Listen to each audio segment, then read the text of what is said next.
Hello, everybody, and welcome to Rocket Lasso Live.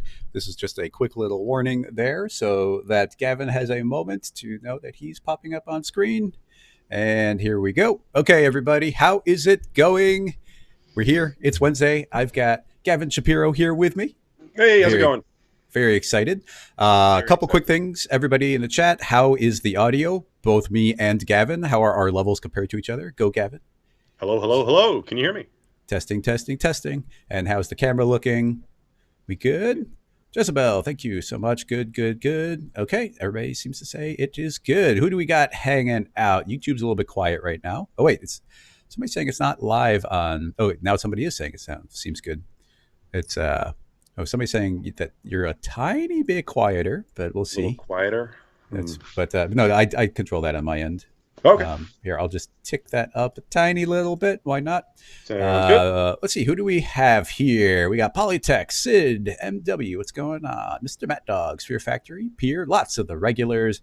Jezebel has been a while since you were around. Tobias, Trey, Pro Tools, Apple, Buy 3D, Trey, Rogue Electron. We got lots of people hanging out today. Yeah, Excellent. I'm excited. All right. cool. Monthlies. We got people hanging out on YouTube now. Mike and Jamie, Christopher, Philip, uh, Sonata Willa. Welcome. Tez. What's happening? Kabila.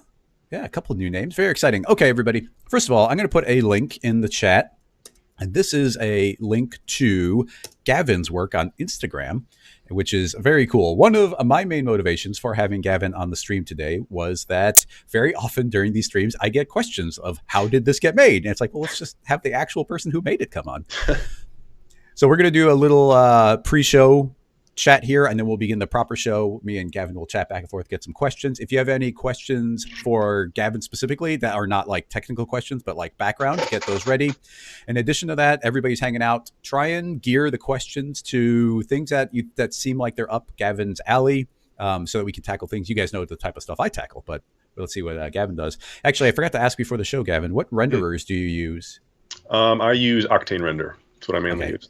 so, okay, if we render anything and Gavin is taking over the rendering part, then it'll be Octane, and I won't be able to do anything with it because I don't have Octane installed. I've only got Redshift running right now, and I've got the demo for Arnold. I Gotcha. think I technically no Octane yells a lot. I'm scared to open it because when the license isn't working on Octane, it'll like Oh yell yeah. at you and yell at you and yell Yep, at you, and you yep, can't yep. escape. It yells Um, forever. so I don't even want to experiment with it. So Yeah, yeah. anyway, start getting your questions ready for Gavin. Important details for everybody. If you're on YouTube, you cannot post links. So just type out a big capital question, and then I'll keep an eye on that. I alternate between. Next up, if you're linking to some sort of video, make sure we can see the artist or person who created it, the studio who made it. If we can't give credit, we will not tackle it as a question.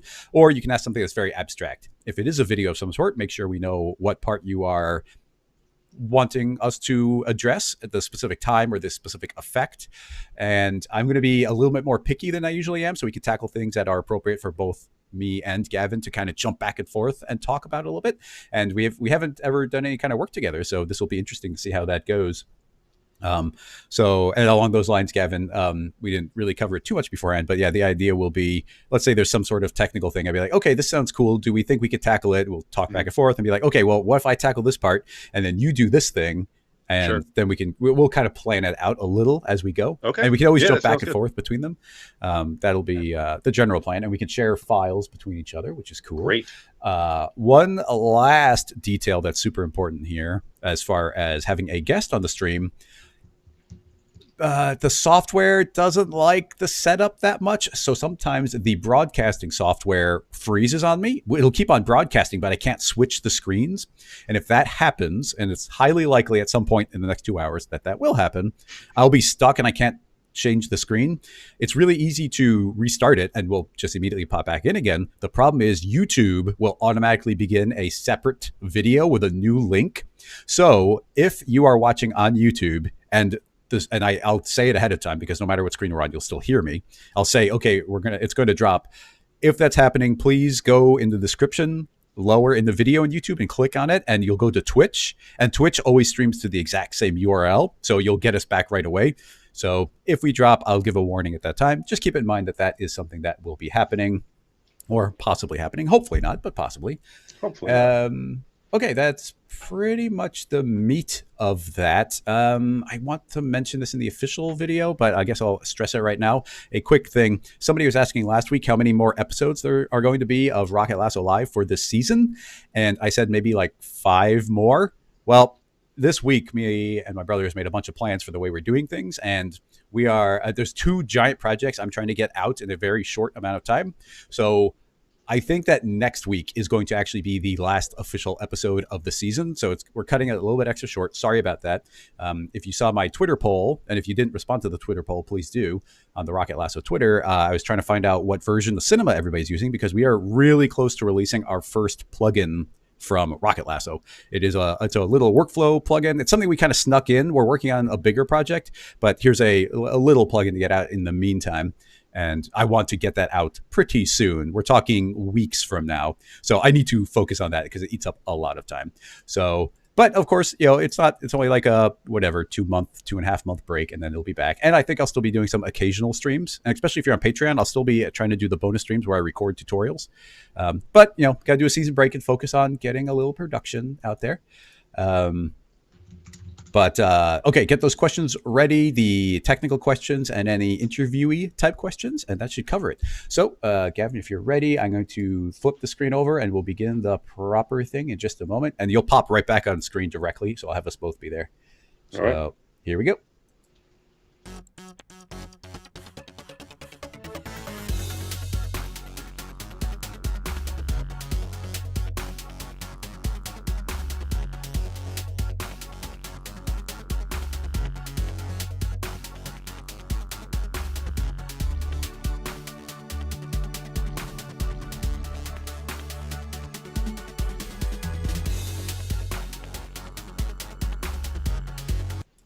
Hello, everybody, and welcome to Rocket Lasso Live, the live stream where we answer Cinema 4D questions live from an audience on both Twitch and YouTube. Today, however, is a very special day. I have a guest, Gavin Shapiro. Welcome, Gavin. Thank you. Hey, how's it going? Thanks for having me. Yeah, very excited. We got this all put together in a relatively short amount of time. I'm very excited. Me too. So I got a couple questions for you to start out interview style here. And if anybody has any interview type questions, feel free to post them in the chat. I'll be keeping an eye out. My first question would be, how long have you just been in the industry in general, and then specifically cinema? Sure. I started, I think 2009 was like my first job internship, and I was using Cinema 4D in that, and that's kind of how I like hit the ground running with it. I was working at the Onion, and I was thrown into all these situations where we had to make stuff look like something else pretty much exactly, and we had to do it fast, and we had deadlines, and that's where I got my beginnings. Yeah, I actually had a follow-up on that, which is I hadn't realized until I watched your SIGGRAPH presentation, which, by the way, everybody, you should totally check out his SIGGRAPH presentation. It's really good. Thanks. I was like, oh, you worked at the Onion. Yeah. Did you work in Chicago, or did you work remotely, or do they have a different office? So I was working in the New York office, and they eventually closed that office and then moved everything to Chicago. Or they had a headquarters in Chicago, I think. So they closed the New York branch, and some people moved out to Chicago.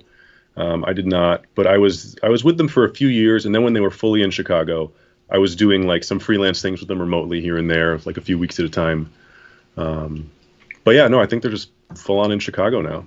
Yeah, we actually, the user group that, well, under normal circumstances, we meet every other month. We had a meetup at the Onion, and they did a presentation about Cinema 4D, and it was really cool. And it was also surprisingly really cool. Funny, which you'd kind of expect from the Onion, but if it's like the technical people recording, creating animations, you don't necessarily expect humor, but they kind of hit it out of the park. It was really cool. That's awesome. So yeah, that's cool. So I got more questions, but why don't we give people a little bit of just general background? So I'm going to flip this over to you, just your screen, so you can show off anything on your screen and tell us a little bit about your background. Actually, tell us about your background, and then when you start saying it, I'll flip it to your screen. Okay, sounds good. So yeah, my background, let's see. I started at the Onion. I'll put my reel up here just so we can sort of watch this. I'll keep the sound off. I started at the Onion 10-ish years ago, and then from there went to freelance.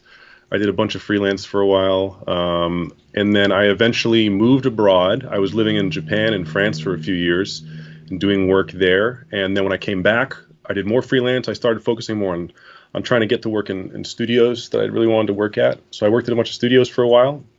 And then I eventually got an offer for a full-time position at RGA, and that's where I'm at now. So that's sort of that's how I'd sum up my career, I guess. Went from freelance to full-time. I was wondering because you lived in Japan for a while, and then it I seemed did, like you yeah. were living and working out of Paris for a little while. Do you have Yep, any specific tips for people working maybe remotely? Especially in these days, it's going to be extra tricky for people to be working from sure. home or away from the office. So, anything you learned when you were in very different situations? Sure. Well, in both of those places, I ended up working at companies there. Like when I was in Japan, the first year, I was um I was working from home for American clients, and then I got a job at a Japanese company. I was working there. So I guess either let's see, if you're working remotely, I mean, build up a freelance network. Get connections, network, keep doing good work, and be good to your clients and get them to trust you, and they'll trust you to work abroad. And then if you want to actually work in a country and you want to work if you want to work in another country, you got to really put yourself out there. You got to apply to a lot of places. You got to learn the language. I think I'm sure you can find places where you don't need to learn the language, like in Tokyo. I think there are a lot of studios there, and maybe even France too. There's some remote, like remote offices of American companies in foreign countries. But yeah, I don't know. That's what I would say. Just keep trying and really put yourself out there. Don't stop. When I went to France, I think I applied to 100 companies and I got 10 Wow. interviews, and then I got one job. Yep, that's always the ratio. There's always this magical 10-to-1 ratio. It's insane. Yeah, Um, yeah, it's pretty so, well. uh, yeah, a question about your current office environment. Sure. Or I guess that is the question. What's up with your current office environment here for anyone who doesn't know? Yeah, this is where I work. This is so I'm in New York, so space is pretty small. So it's two bedroom. This is the second bedroom. It's not really a bedroom. It's like a little office closet thing. But yeah, so this is where the desk is. It's in this room. It's in the room that shares the closet. So that's where I'm working. So you Um, got cat towers, yep, got a clothing, cat and your tower. There's workspace. cat chilling right there. I got my workspace here. My girlfriend works here too. And then this is her closet setup. So yeah, we try to be efficient with space here in New York. Yeah, no, very nice. Let's see. Oh, somebody's asking if That's the when you guy. were at the Onion, did you ever have any influence over any headlines? Any headlines? No, I didn't. And they're very specific about, or when I was there, 10 years ago, they were always very specific about like, we're not bringing new writers. It's just this team, and they do the headlines because so many people apply, so many people want to do it. But yeah, I think it's very sought after to be able to do that. And it's raining a lot right now. Oh my God. Anyone in New York knows what I'm talking about. But Yeah, yeah, I but wonder if it's the same storm that hit us the other day. But yeah. um, question: if you have any Yes. thoughts about the motion design industry in France, since you were working from Paris for a little bit. Good question. Let's see. I don't know if I can really give any valuable feedback or thoughts. I was there in 2013, and I was there for 3 months, and that's it. I got a gig, and it was 3 months long, and then I was planning on going to Japan after that. So that's how long I was there. It was cool. It was fun. I was only in one company there, and I really liked it. Very creative, really cool people. Um, I had a great time there. I had a great time working there for sure. Yeah, no, that's a beautiful city. Yeah, it The is. Somebody's saying you need to display your flamingos more prominently. They're on the little shelf back there. Oh yeah, Um, there's some little flamingos there. Somebody's wondering if you've had any fails that you think helped advance you. Oh, that's a Interpret good that question. as you will. Any fails that helped Any maybe advance me? good lessons learned from mistakes. Oh man, I mean, there's always a lesson from a mistake. Failure is kind of great because you always learn immediately that you don't do it that way from now on. That's a good question. I wish I had a good example. Let me think about it, and I'll try to come back to that. Sure. Okay, and we're going to be wrapping up the little interview part here very soon. So start getting your questions together. Gavin played his demo reel there. However, would you like to pull up your Oh yeah, Instagram real quick yeah. and Is that okay? show? Yeah. Yeah. So let me show my Instagram quick. So if you've seen my work, this is probably what you know me for. Just these kind of infinite crazy loops. They got these loops just sort of forever seamless, and they're weird and bizarre. And they have flamingos, and they're very math influenced. Um, That's actually but that yes, one. That one is the one that was my introduction to you. This actually was a question in a Rocket Lasso live. It's like, oh my god, I have no idea. It's like it would take a while to put something like this together. Although you that's do so break this funny. one down really well in Thank you. your SIGGRAPH presentation. Yeah, it's funny. Someone told me that you were asked about how to make that one on your stream, and I went and checked it out. I was like, oh my god, I was on Rocket Lasso. That's crazy. Yeah, very humbling moment. But yeah, so this is my Instagram where I post most of my stuff. I also have this website here. It's a website that I had put together where it basically just plays all my loops as a visualizer. So you can choose the BPM that you want to play it at. You can uncheck some things you don't want to see if you want it to be just flamingo themed or whatever. You make the BPM whatever you want, and then you can make it full screen. You can just run this as party visuals or visuals for an event or something. Download all the videos here too. But yeah, That's just really for cool. people who want to use this as a visualizer, this is a site where you can do that pretty easily. And then there are links to the YouTube page and Instagram tutorials are on here. And you somewhat recently began recording some tutorials, right? Yes, yeah, I think this year mainly is when I started doing some tutorials, just to sort of break down how I do this stuff, how I think about it. Yeah, no, it's fun teaching, and I love seeing what people do with it. I get all these people who send me stuff that they've made after they've watched my tutorials, and it's really really cool to see. It's like seeing my children or something. Yeah, It's well, the that's closest something. thing I have to children. Yeah, agreed that there's something that's pretty neat about recording a tutorial or creating some sort of tool or an asset, and you put that out into the world, and it Yeah, will live a life of its own that you yeah, don't really yeah. have too much control over. And you're like, whoa, I wouldn't have thought of that. That's really cool. Yeah, it's very, very cool to see. So yeah, if you ever make something based on one of my tutorials, please tag me on Instagram. I'll share it. I love seeing what you guys are making. So along those lines, now that you know that Gavin is the person that I've been getting so many requests about those questions, get some questions together along those lines. They don't have to literally be about one of his animations, but we could live in the world of loops. I know we're often getting loop questions, so it could be something Sure. else that's inspired from that. Start getting links together specifically about those things, and we will wrap up the question part and begin trying to make things. So, yeah, we need some official Cinema 4D questions here so we can get into that. So, everybody Cool. on Twitch and YouTube, get on that because without the questions, we can't answer them. Let's see. It was Dean who originally posted your flamingo animation question. Oh, So nice. thank Thanks, you, Dean. Dean. Kat, what was your first published piece? Yeah, you can answer that if you like. You're still sharing your screen. Yeah, first published piece. Let me think. I mean, well, when I first started exploring personal work, like I think this was the first one where I was like, okay, here I am. I got Octane on my computer. Let me play with it and make something on my own instead of making like client work. So it was this. This is the first one when I was starting to develop my style. So Um, what got you started with the birds specifically? Because you have penguins, you have flamingos. I saw a couple seagulls in there, so you have a totally. definite theme there. There's a theme. There's definitely dancing birds in pretty much all of my work. I so birds. Let's see.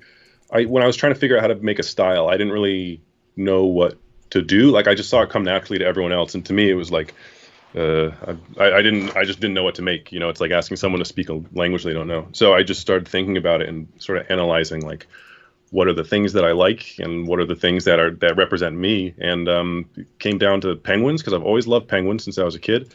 And it came down to also I just started putting Japanese elements in there because I was in Japan for a while. It had an effect on me, and I really liked the aesthetic of Japanese architecture. And so that's where it started, just as a jumping off point. Um, and then, yeah, from there, I started making animations and looping them. And then I started working with a musical artist who has like a very like Miami Vice kind of 90s vaporwave vibe. And that's when it started turning into flamingos. And then the flamingos just, I really like it. So I've just put it in more and more in my work. And yeah, so I just think birds are silly and weird, to be honest. I just think they look ridiculous. So Yeah. I like the juxtaposition of these weird, silly, like cute birds with all this like kind of haunting, like endless, like triangle tesseract architecture. I just think the dichotomy that's really bizarre and confronting to some people. Like there's some people who I've done these posts on Reddit, and there are hundreds of comments, and some people are like, this makes me so uncomfortable. Like I'm so anxious watching this. Like I don't know when it's gonna end. Feels like a It, fever dream. So I love seeing those kind of responses. existential dread from dancing flamingos. Yeah, exactly. Um, but yeah, so that's where the birds came from. I just think they're silly. That's where it comes from, I guess. Yeah. No, they're great. They're so fun to play with. I think I don't want to just rehash a lot of what you did in your SIGGRAPH presentation because you spent a lot of time kind of talking about the animation process and how you made them, how you created the basic looping structure on a couple of different Sure. things here. Somebody is asking about, and I would like to see this as well, especially in the context of Octane. If you'd like to Yeah. pop open cinema, just talk a little bit about your lighting process and the way Yeah, you you got it. go about creating these both as loops and any advice you have in a Octane type workflow. Sure. My lighting process. Let's see. I'm trying to think if there's a project I could open up as an example. I mean, to be honest, I like I'll just let me get the flamingo. Let me get it in here. I have it somewhere. Where's this flamingo? Let's see. I think I left it in here. You can see my very messy folder structures going on here. I can hide your screen if you want to at any point. Oh, it's all good. So here's my flamingo. And here he is. So when I light stuff, I tried doing HDRIs, and I don't really like it because I feel like I don't get a lot of control over where I'm putting lights. So when I light stuff, I'm basically just like I turn off the environment completely, so there's nothing, and then it's really just like adding. I usually just try to do a few lights, so I don't try to do too much. It's usually just like a few lights that are pretty. Let's see. There's usually some kind of main light that's kind of soft and big. So there's soft shadows, and then usually some kind of like highlight, some kind of rim light. Here, why don't I just? This is gonna be complicated. Let me open up a project because it's probably just easier to show it that way than rebuilding something from scratch. Sure, I'm gonna pop us up on screen while you look for it. Yeah, And if you then don't mind, let me I'll know, just let try me to know when find a you're good going one. back to your screen. It's just gonna be boring to see all these stupid files. Sure. Um, Let's see if I can pull up any. Yeah, a couple people are asking about the way you do lighting setup. So, and that you do okay. have very nice lighting in there overall. So, Well, that's good. thanks. I'm trying to think of a good one to illustrate that. Now, when it comes, I guess something that differentiates your work in a lot of ways from a lot is a lot of like daily renders or Instagram renders tend to be very like shiny things, very metallic. But the Sure. birds are very organic, and then you put them into, I mean, surrealistic, but like realistic environments where things are more about wood or rocks, some Totally. paper structures. So along those lines, I think a lot of the advantage that you get from an HDR lighting setup is the reflections. But Hmm. the very nature of what you're doing, reflections are not as important. It's more about, Yeah. probably getting the rim light going and the different colors that you're lighting with. Yeah. So I could totally see why HDRs are not super relevant there. And I mean, as Yeah. amazing as they are for reflections, when it comes to lighting, being able to iterate through something very quickly is amazing. But Mhm. ultimately, the final control is super duper important. I mean, I tend to gloss over lighting a lot. It's like, well, lighting is just something I need. It wasn't the part I was Sure. interested in. I'm not. I tend not to be very kind of like artistically minded person. I'm more technical in general. Gotcha. So it's like, oh, I need some lighting in there, and I can get some GI bounces that works well. But you Gotcha. definitely seem to have the entire package that you're worried about, where you're getting things on the beat, like good design all around, lighting, Sure. textures, kind of the entire package. Okay, coll. So I'll just do this triangle piece because that's one with some interesting lighting, and I feel like it illustrates a few examples of what I do when I light, or what I'm thinking about when I light. Um, so in this one, what I have, there's like this. Let me stop the render for a second. So there's a rim light here. So I have. Let's see. Let's start with the basics. So there's a main light which is like in this. It's in this hole here. So everything's like coming out of this. That we're going into this hole. So because we're going into there, I want to show that as the point where you're sort of supposed to be looking at. So I'm putting light in that hole, which is Mhm. this one here. And then I have a lot of stuff lit by these like neon lights, these rim lights here, these triangles, Yeah. and those are all attached to materials, which are then being keyframed to get the blinking effect. And yeah, that way I just keyframe it in here. I think these are set up, every half second they blink. So over 12 seconds, it lines up to the beat because it's going to fall on a half second or a second. Mm-hmm. And so I have these neon lights. I have this main light, which is sort of the main thing that we're. Uh-oh. I think you there, Gavin? Uh-oh. We seem to have lost a bit of a connection there. I think I'm still here, but we might have lost Gavin. So let's. I can hear you fine. Can you hear me? Oh, now, well, I can hear you for a second there. Wave your arms for a moment. Uh-oh. Can you hear me? I can occasionally. Let's see if this pops up. Skype is saying that there's a bad connection. That's not good. I can hear you, but your video is not showing. Let's see. Nice. Maybe give it a moment. Right, we could always end the call and join it again. It's fine. Technical troubles are expected. Yeah. Okay, I'm going to try calling you immediately with Skype. So give us just a moment here, everybody. Actually, I'll just end the call. And let's hope it pops up again.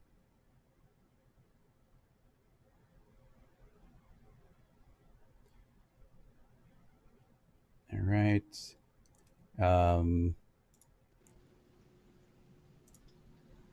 Let's see. Say something. Hello. Can you hear me? Okay. Yeah, I can hear and see you. Hopefully it stays. You'll have to reshare your screen. Sorry about that. No, there's a storm here, so stuff's probably going to go in and out. Yeah, that's all good. We'll just keep our fingers crossed. You'll have to reshare your screen. Let me know when that's up. Yeah. Let's see. Share screen. And just for everybody in the chat, I think I'm seeing the same thing you are, so I should be able to notice quite quickly. Now, if both of us freeze, that's what I might not notice. All right, pulling up your screen again, and you're back. Nice. Cool. All right. Sorry about that, guys. There's a storm here. Anyway, so lighting, yeah. So I'm always just trying to show what's important. So in this one, the main light is in here. It's highlighting this. We're going towards that. These rim lights or these neon lights are, they're just giving some ambient light to the scene. And then I have another light which is just giving light to the flamingos because the flamingos need to be seen. They got to be brighter than everything else, and there's a lot going on over here. Mm-hmm. So I have another light in here, which is a light that's coming from the center, and it's just sort of emitting out, and that's giving some extra light to the flamingos. So it's getting this kind of like rim light on the edge here. So I'm always just trying to think about what I want to showcase and highlight and what's important, and then trying to give some light to that. Now, when it came to this specific setup in your SIGGRAPH presentation, you talk a lot about how this is all a series of instances, and each instance is scaled. Yes. And you even will make a child of an instance, and then both of those can get copied again and get scaled down together even further. Yep. So does the lighting, the Octane lighting, carry through those instances as well? Awesome question. So in instances, there are instances and then there are render instances. So when when a light goes into a render instance, or when it gets copied as an instance that is set to render instance, it doesn't show up. So for those lights that I have in the chain of stuff, I use just like a plane or a cube or something with an emissive texture instead. So I can show you another one with an example of that.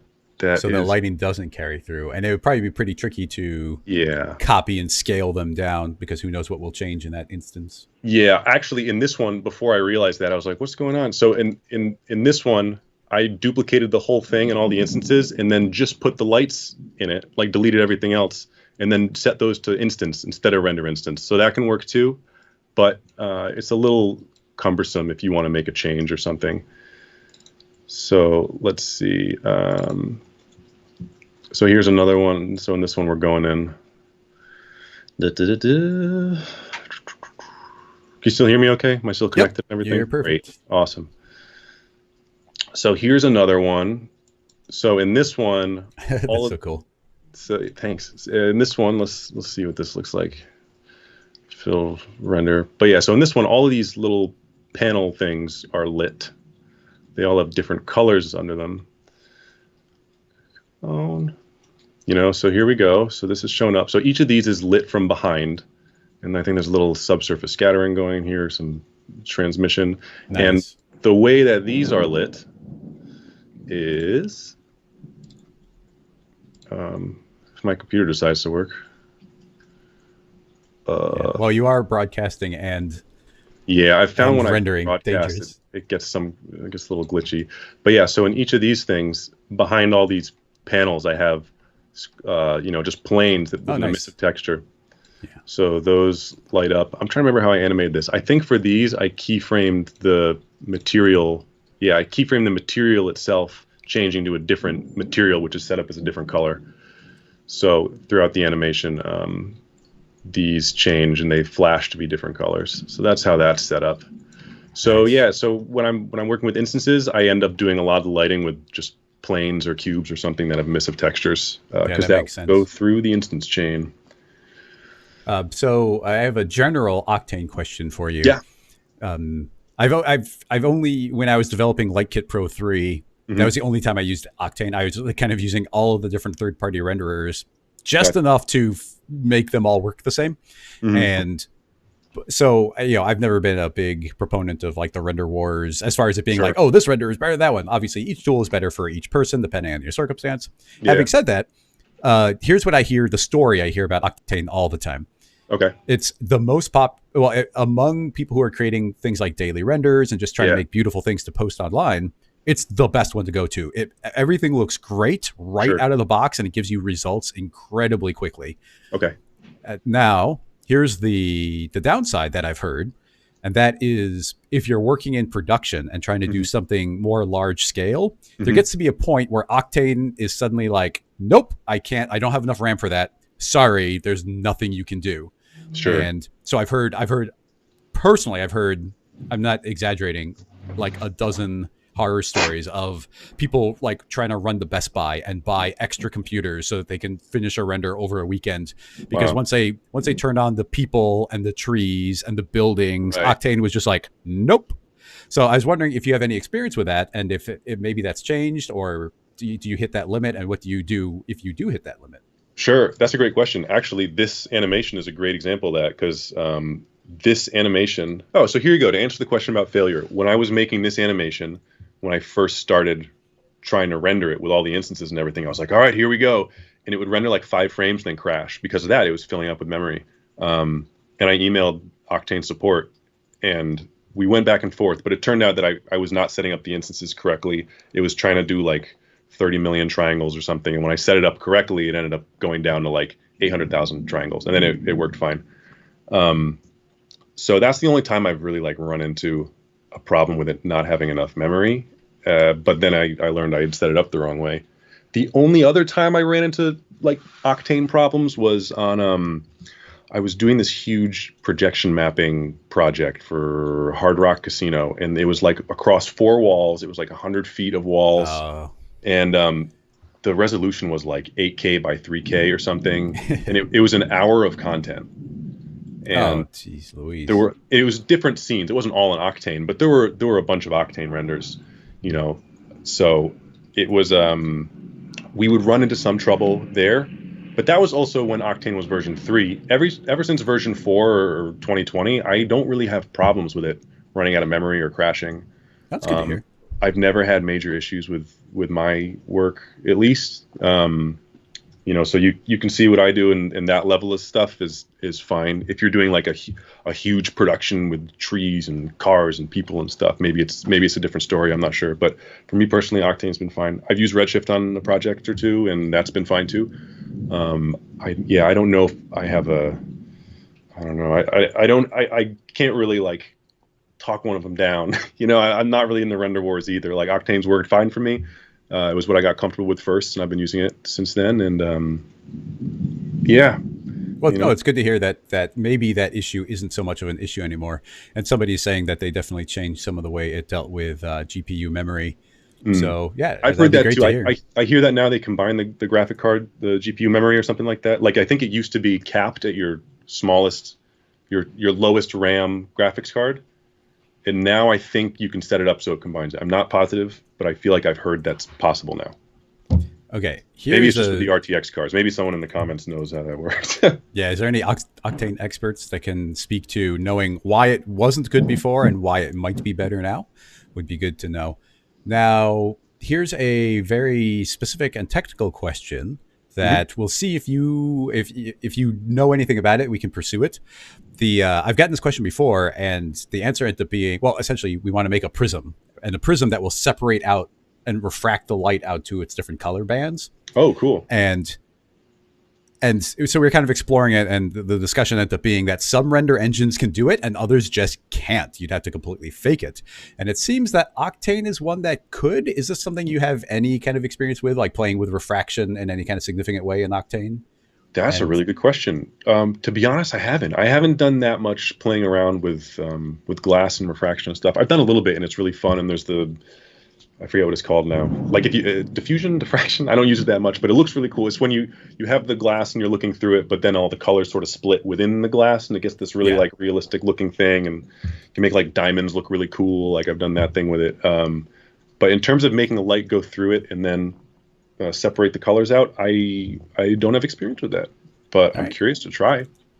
Yeah, apparently the proper word is dispersion. Somebody was Dispersion. saying, That's it. and yeah, Thank you. apparently, yeah, it's something that Redshift can't do, but apparently can be done in Octane. So that's good to know. And in Redshift, I know you can get the color refraction within like a crystal itself, but that's Uh, not going to project out into the like caustic rays. gotcha. So um, so yeah, I'd just be curious of that. But yeah, I don't want to That's really tackle something that we don't feel like we have a decent no, but knowledge in. that's a really interesting challenge. I'd love to see how that works. Now, actually, there's one thing. Well, here's a question for you, and I can actually Sure. maybe do a quick little demo of it. Have Yeah, you ever used or heard of Grayscale Gorilla's Signal plugin? I have heard of it. I have not used it though, but I've The heard of it. Seems cool. I'm going to take control of the screen just for a second, Do and it. Go for it. let's see, me and Guess, my screen, and both of us. There we go. Now, here's the important thing to say, everybody. Signal was developed for Grayscale Gorilla. Me and my brother are the primary people who focused and made it. I do not receive any money from this anymore, so this is not in no way a paid promotion. But seeing Gavin's workflow and the type of stuff he does, this just seems like a tool that'd be really cool for you. And because it's my favorite tool I ever developed while I was at GSG. So I wouldn't Nice. mind popping it up just for a minute and show a couple of cool little things that it does that you might find really useful, because you keep on talking Yeah, about looping things and shifting them on a sure. particular frame. So just for fun, I thought maybe we could talk about this. So once again, everybody, this is a plugin. So it's not in Vanilla Cinema, but if I were to right click on an object, I have Signal, and Signal you can feed. It's kind of my go-to, my one sentence like elevator pitch has always been, it's like the noise, or I'm sorry, like the vibrate tag, but for every parameter. Mm, So in this case, I'm grabbing this cube and I can drag the size, the X, Y, and Z size onto that. And Signal is now controlling that as a vector. oh, Now, that's we cool. could just animate it in the basic tab, but where things start getting interesting is adding a noise tab. And inside of there, we can feed in any value on the X, Y, and Z independently. So let's go pretty significant. I'll jump to 444, 444, 444. And now if I hit play, this is kind of behaving as a vibrate tag might, but on those parameters, shifting those around. That's Now cool. you have now something that, here's what makes things interesting right away, is we built in a loop point, which I think is Nice. pretty neat. So if I put this up to frame 91, which is one more than Hmm. this, we will have complete randomness, but it perfectly loops at any length of time that you want. Combine That's it with awesome. any seed, and then what's great about this instead of a vibrate tag is if you go to the advanced strength over time, you can Uh, actually fade into the effect without any keyframes. So you see it oh, starts cool. out normal and will fade up. So in this case, we could say, okay, it'll fade up to power and it'll fade back out again. So we Oh, can start at nice. normal, get some randomness, and then fade back out based on any length of time. And this could loop or ping pong. And then Sure. I'm not going to spend a bunch of time talking about it, but when I thought Signal got really interesting was when we implemented the color stuff. I'll do the Mm, simple version just by turning on display color. And instead of driving the scale, I'm going to drag the color in. So we have our base color, and I'll make it just black. So it's coming in and staying black. And this sure. noise will be only treating it as additive.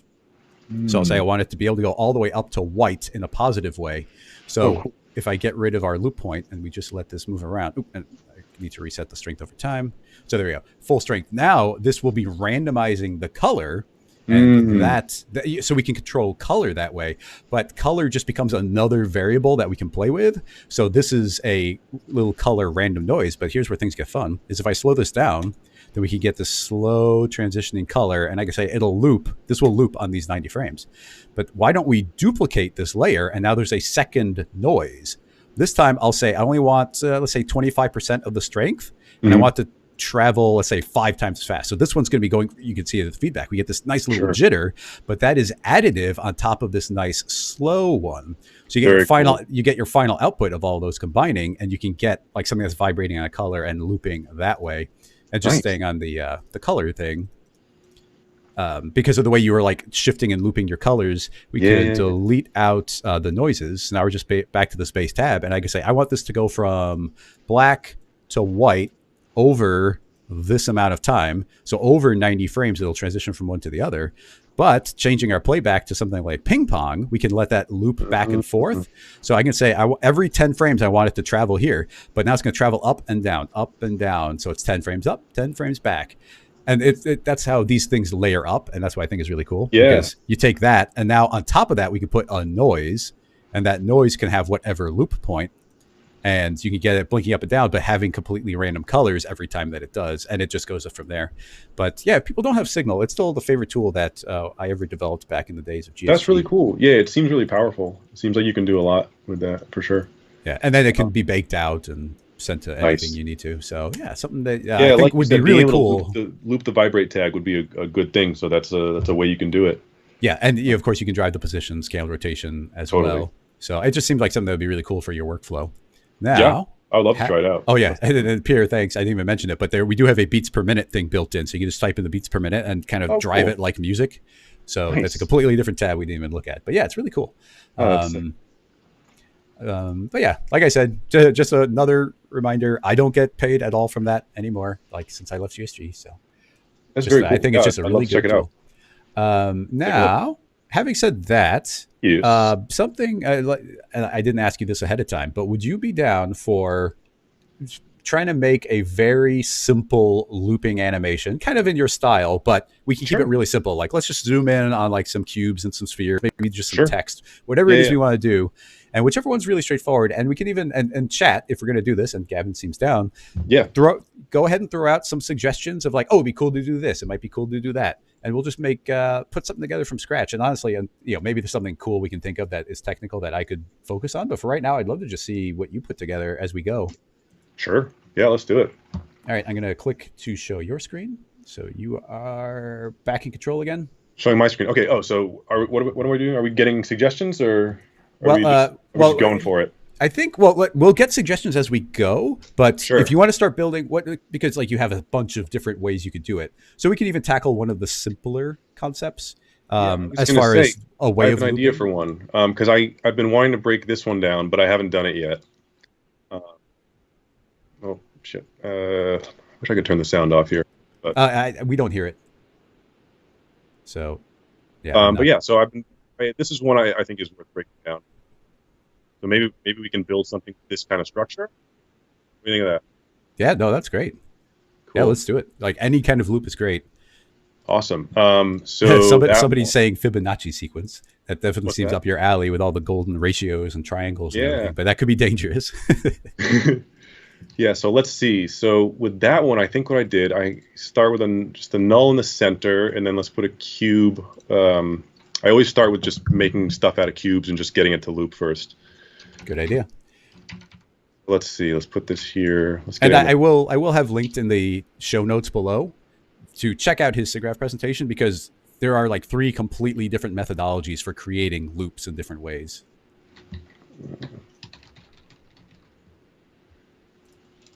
All right. Okay. Now we're saved. So the way that one works, it's basically you make an instance. I'm going to hide this instance just so we have the original in one place and then everything else in the other places. So nice. So that's like an instance container. Yeah. So that way it's just like, I have the original in one place and then everything else is is all done with instances. So Oh, I like that idea. Somebody's suggesting that the general theme is like building a cat tower. oh yeah, let's make a cat tower. That'd be Let's do a cool. cat tower. So it's a great idea. So the way this one worked, let's see. I think what I did is I took my scene, and then I think it's just rotated 90 degrees, and then it's made like half the size.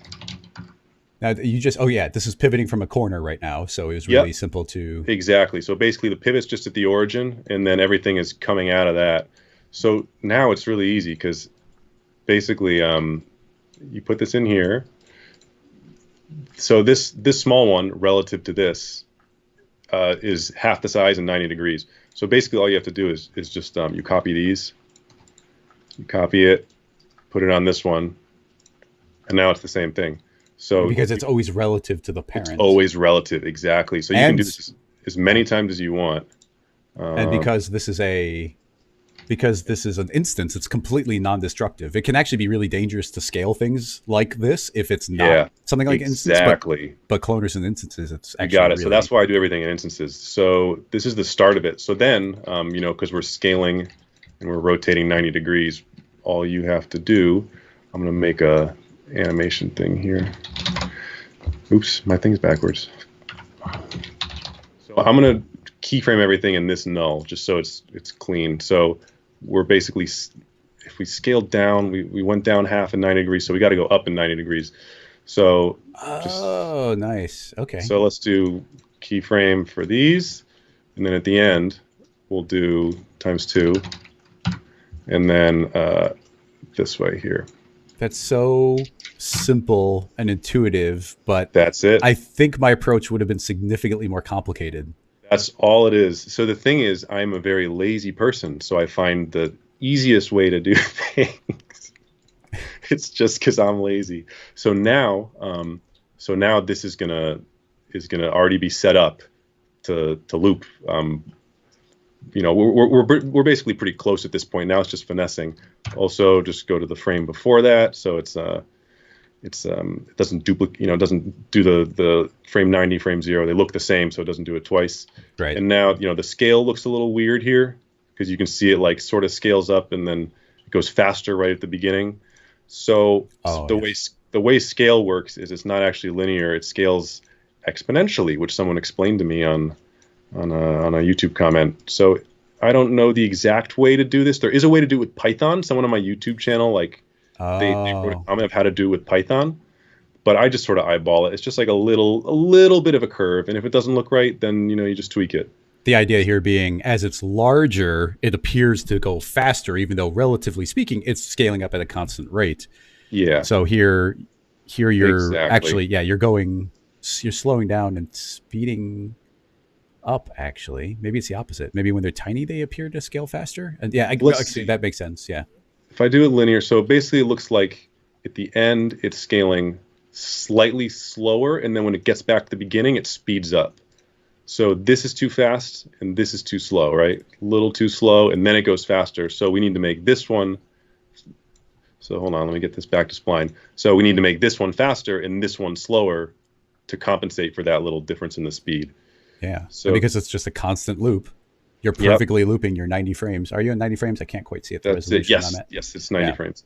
So, So there we go. We're done. Okay, next question. No, so yeah. this is, but that's more or less it. And then from here on, it's just finessing and figuring out what works. So, like in this one, for example. Also, by the way, you'll notice that because I'm animating this thing here and not the camera, now I can just, you can art direct the camera. You can put it wherever you want, and this whole thing's still going to loop. Yeah. Uh, And you want to just make sure you're hiding the original disappearing one at that moment. right, And exactly. that's essentially the only missing element here. And everything after that is just detail. Yeah. So now it's just detail. I've had questions before, like, why don't you do a camera morph or something like that? And it's for this very reason, because now you can move the camera wherever you want and get this to look how you want it. Yeah, You're exactly. not locked into one camera move. Well, and So just for everybody, like you built these out of cubes, so you did 90-degree rotation, 90-degree rotation. But this could have been like a slice of a pie, and you could have rotated like 1/16th, and then rotated 1/16th, and then totally, yep, looped more times there, and just kind of make it a spiral. And this is absolutely, almost the lowest resolution spiral you could do, just yeah, being 4. I guess you could probably go down to 3 technically, but Yeah, But this could there's a be, lot of there's a flexibility. lot Yeah, if you of, wanted, we could do a pi thing. Should I do that just to show how this yeah, why not? I set mean, it up? was Why so not? quick for you So to put together. yeah, so let's do like let's do 60 degrees instead of 90 degrees. Um, so let's see, how did we build this? Where's the middle? Okay, there's the middle. So basically, um, so like instead of doing 90, let's do 60. So now each one, it goes 60. And then for your camera keyframe, instead of making it 90, do it minus 60. And now, this should all still line up in theory. It's so flexible. That's it. You know, That's so, that was 5 times quicker than I thought even it would be. And I thought it'd be quick. That's so crazy. that's it. Yeah. So I always just use round numbers. I make it really easy for me to get my head around, because then when I'm thinking about how to change it, it stays simple, because I'm a simpleton and I need simplicity in my life. Uh, Uh, First of all, thank you, JB, for the donation. Second of all, one of my favorite things, and I can totally tell it's happening right now, is there's times when the Twitch chat will get really quiet, and that means they're all super paying attention. They're not like, oh, we can't chat about anything because, like, whoa, I can't miss this part. This is crazy. I love it. So yeah, so this is more or less this is the base. So now we can go and set stuff up, make it fun. Let's see. I'm trying to think. So when I do this stuff, I'm always sort of just I often have like a basic plan in the beginning. Like in this one, it's like, okay, let's make the loop that way, and then the rest of it is kind of just troubleshooting and problem solving and figuring it out as I go. So like in this one, an obvious problem is that we can't make more because the big one is blocking the rest. Mm-hmm. So the way I would probably solve that is just like cut off the bottom half of it and then give it make it so it's more like a shelf. So now we have the freedom to go into this. Yeah, because the final frame, when the loop happens, the first piece has to be out of the frame. Right. And now it is disappearing, but it's out of the frame, so we'll never know it. Exactly. So this more or less is, this works now as a loop. You can't see you don't see anything pop off or on or anything like that. So this kind of works. So this could be a starting point, but it's always just sort of reassessing as you go and seeing what needs to be fixed, seeing what needs to be worked on. Some things that can mess this up are lighting. Like if there's a big thing in the top here, like on the loop point, this big thing is going to disappear. So the lighting is now going to come through when we get to the loop point. So there are ways to address that. Like you can put another level on, so you don't see a big thing disappear. Or what I've done also is like you could keyframe the visibility off of this. So I would just throw an octane tag on there, and then by the time it gets to here, keyframe the visibility to 0, so then it sort of fades out, and then the lighting matches. Yeah, perfect. Yeah, or any lighting could fade down to 0 right before the end. So you don't get that harsh transition. Totally. Or I've cheated it, like in this one. These panels are flashing different colors. So every half second or every second they flash a different color. So then when the lighting changes on the first frame, you don't notice it. Yeah, it's just a natural flash point. Same with this one. That was actually the motivation for making these lights flash. Is I was like, well, if I do that, then I don't have to worry about matching up the lighting perfectly, because you just get used to it. You get used to the flashing, and then when it happens, you think it's normal. So I have a random thought here. I would like to continue going down this train, but I was thinking, what if I go and try and rig up a character real quick? Like I'll take control for a little bit, and I'll rig up a super basic character, and then pass that back over to you, and see how you might implement something like that. Sure, now, that's fine. Yeah. So the thing that comes to mind, just because it would be kind of fun, is the elephant model that comes with Cinema. Okay. Because especially if we do some sort of cat tree thing, I think it'd be funny if there's an elephant on it. Sure. But it'd be kind of fun to build a rig like that from scratch, because I know the basics from your presentation of like doing some basic rigging, but I think it'd be fun to build a basic one. Very simple, not terribly advanced. So does that sound good? Yeah, that sounds great. Go for it.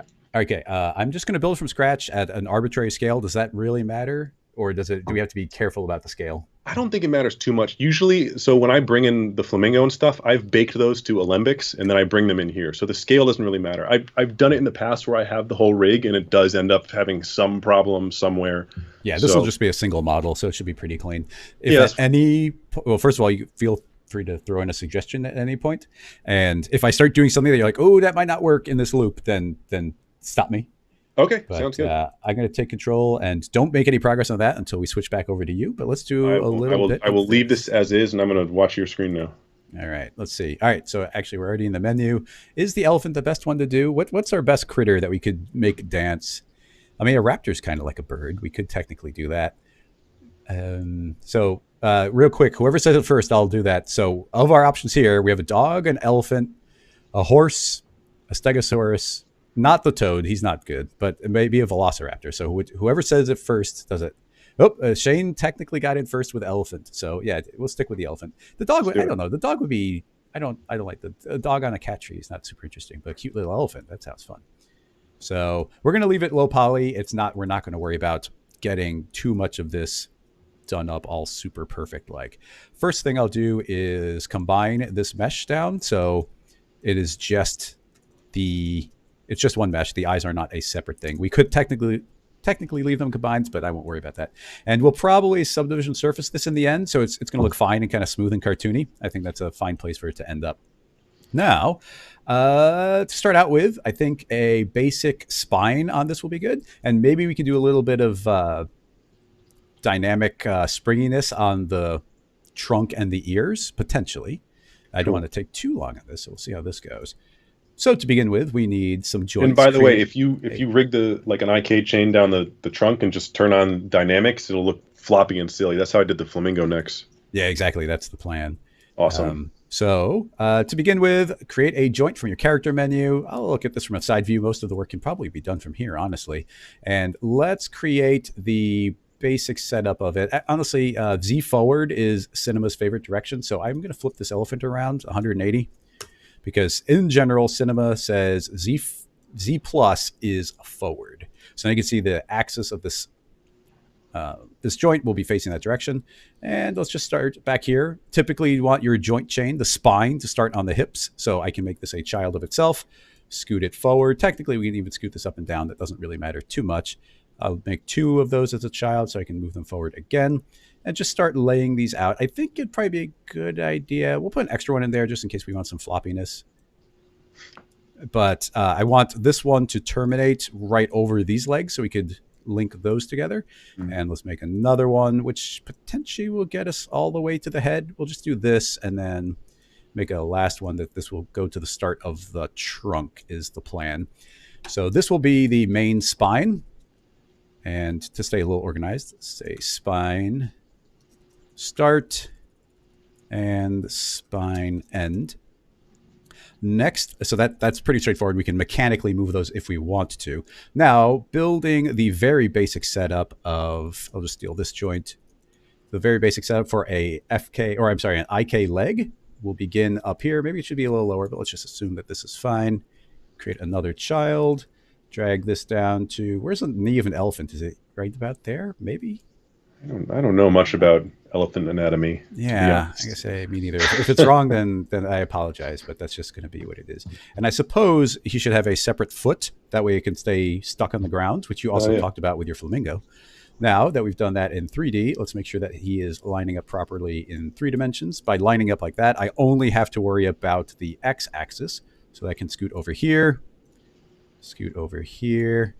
and that should be pretty well aligned at this point. Maybe just a hair over. Yeah, that's pretty good. So Now that should be good. Now I think the rest of them aren't terribly different, so I wonder if we can rig them all at the same time and mirror it. It's always a little bit dangerous. Mirroring joints can get tricky. So let's just call this once again leg start. This can be, foot. And let's try and build the IK right away. So right clicking on that character. Oh, let's see, rigging tags and IK. Now I think I just moved them in space randomly, so there's a good chance they already have a forward direction. I'm going to actually give myself a break here. If I scoot that a little extra forward and then rotate it backwards, it's going to know what the direction of the knee is. If there isn't the natural curve to it, it can get confused and make it backwards. So I want this leg to end actually not on the tip, but on the one before it. It can automatically create a goal. So here is the goal right there. And that can make the foot go wherever I want by right-clicking on this joint and telling it to have another rigging constraint tag, which will be constrained to the PSR of this joint goal. So what that means is this little bit of the foot will rotate. Not only is it moving anywhere I move this, but it's also going to rotate the foot here. The foot will rotate anywhere I move this. But that now means that this foot part is independent of the leg. So if I move this leg part, you see the foot stays right where it should be, including its rotation. So with that seemingly working pretty well, we can also create a knee. So add a pole. This is the direction that the knee will be facing. Right here, I can pull that in any orientation I want to. That seems pretty good. And typically what I do is I make these things a child of a spline for control purposes. So I can hold down Alt as I create an end side, make sure that this is laying flat on the ground, T for scale, shrink that down, and it's already the proper spot. I want to move it down. I think if I hit E and then the number 7 as I drag, it's not going to move the child. And from the side view, I can scoot that pretty much perfectly. Oops, see, hold down 7, put it right there. And I want to rotate it flat on the ground. So I will turn on the axis tool or hit the letter K for the shortcut. Or is it L? Yeah, L, and zero out that rotation. So there we go. Hit L to get rid of that. And now that's pretty much flat on the ground. And it's going to control where the rest of it goes. And now the foot will actually pivot from the ground, which is just nice in general. So assuming that that's all good, I don't want to spend too long on this. So I will copy the leg and its controls, copy and paste, and we'll just make a mirrored version of this. Shouldn't be terribly difficult. I should be able to just put this on a negative X axis. So it snaps that over, grab the knee pole, put it negative. There's mirroring tools, but I just know that if we do this manually, it's going to work clean and quick. So there you go. Now we have the back legs. The front legs pretty much bend the same way. So I feel pretty confident in just copying these again. Yeah. Copy, paste. That's the second set. I can pull everything forward, lining up there. Even if it's not the best bend, it should be similar on both sides. So let's build this out a little bit in the rest of the structure as it should be. So as the spine moves, I want, if the back of the spine is moving somewhere, I want, well, actually, before I make these children of it, why don't we make this chain be controllable? So, and I'll let you do the keyframe animation if you want on this for the motion. Okay. Or you could use Signal to make them dance, but I guess you don't have that. Anyway, fortunately, if you were rigging this, would you just do another IK on here? Oh man, you know what? I am not the person to ask about rigging, to be honest. Every time I rig, I have to look up a YouTube tutorial and remember. But okay, sorry. What was the question?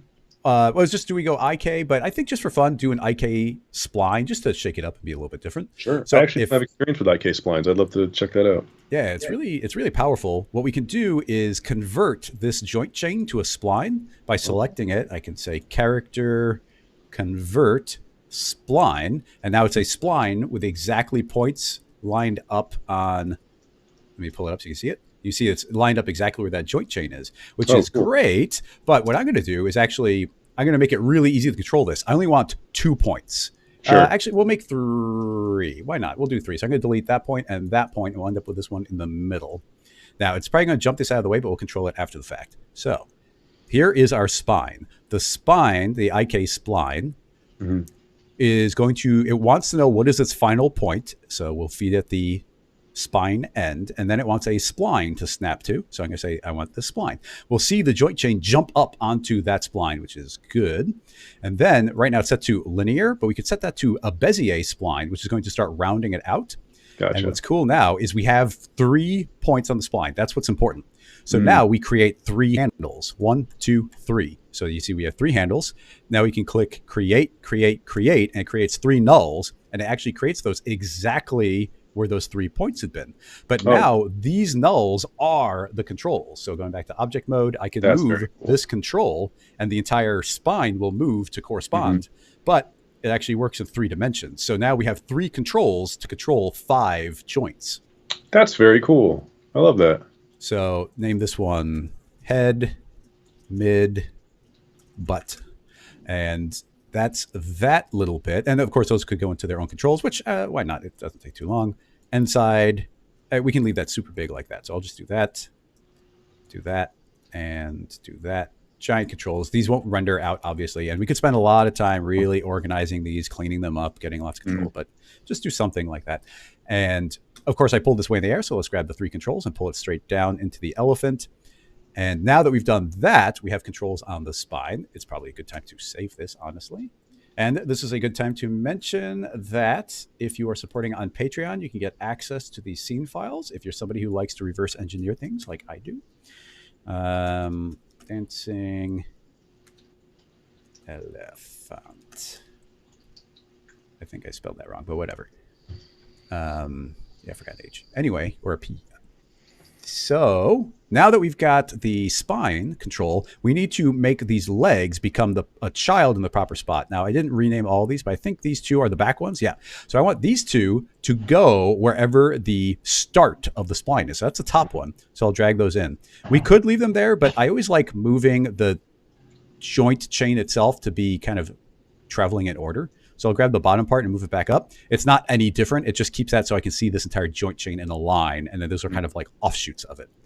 Now, these 2 are going to actually be children of a particular joint. I'm not sure. It's okay, this one. So this will be where those jump off. So grabbing the other 2 joints, those will be popping out from there. You can see the connection automatically happen between them as well. Gotcha. So once again, reorganize those so you can see this straight spine traveling along. It's actually working quite nicely. And what hopefully is happening, it's not rigged up on the elephant yet, but you'll see if I move the back, the legs are now bending and the knees bend with it as well. So not too much Awesome. more to do here. All we have to do is let's make a floppy thing for the tusk and the ears. And honestly, we just copy on the tail as well. So let's do this really quickly. I guess it's just a straight up dynamic joint chain. So we'll just go to a front view, or I'm sorry, a side view, and draw out the joints. I think there's a joint tool where you could draw joint tool. Yeah, I don't use this too often. It's probably a bad idea. But if I were to click and yeah, it's not working. I'll just build it manually.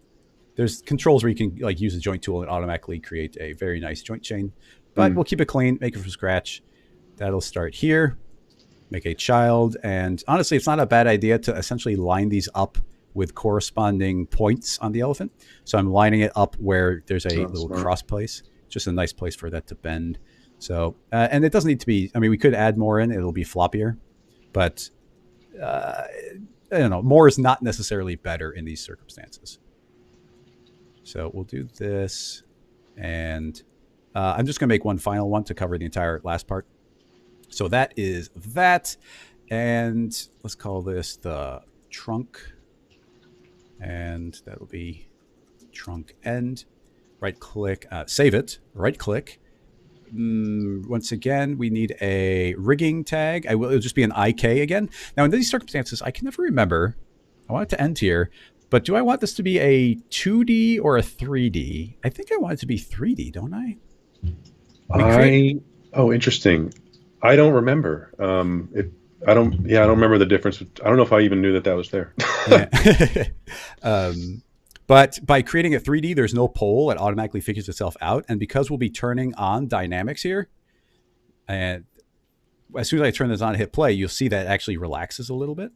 And we got to keep that in mind as we go. But if I were to, now we got that trunk, that automatically becomes a child of the spine end, wherever that goes, this should go. Excellent. And that means if I were to grab, if I hit play, and actually, it's always important to save this type of thing, especially once we start running the dynamics. Oh, and here's something, if you're not familiar, because it's now dynamic, this thing, if I rewind, it resets. But if I rewind again, you see it actually starts relaxing. I find that very annoying. So you could fix that by inside of the IK tag under advanced, we can say do not do continuous update. Now it will only refresh if we change frames.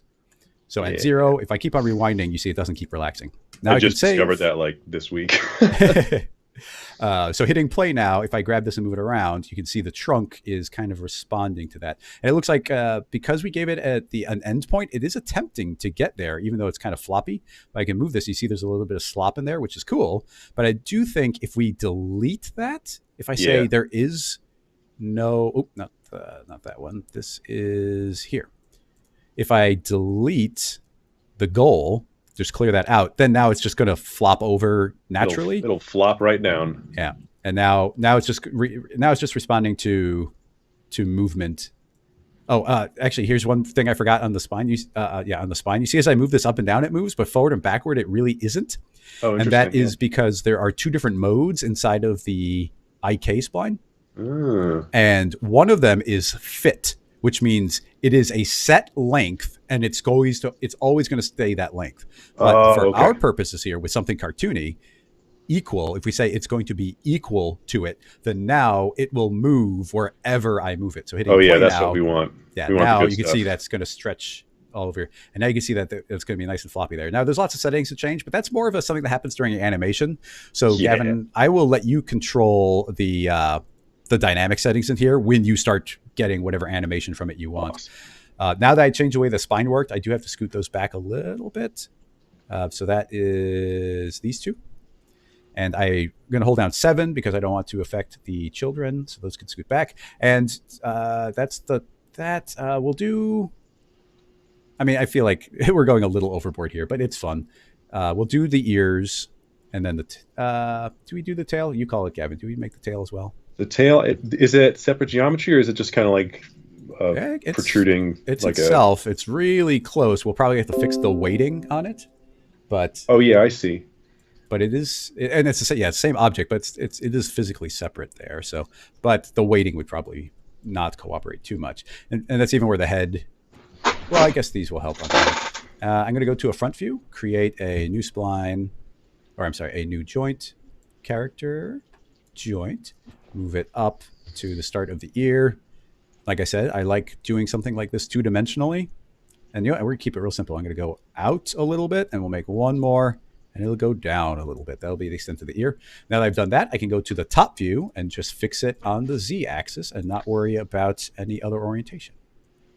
Move that there and move this here. And that should pretty much cover it for that ear. We'll set up the IK chain pretty much the exact same way. Right-click, rigging, IK, 3-dimensional. It does have an endpoint. Doesn't have a goal. Dynamically speaking, yes. Enable, do not do continuous update. That should be all we need to do. Rename this ear.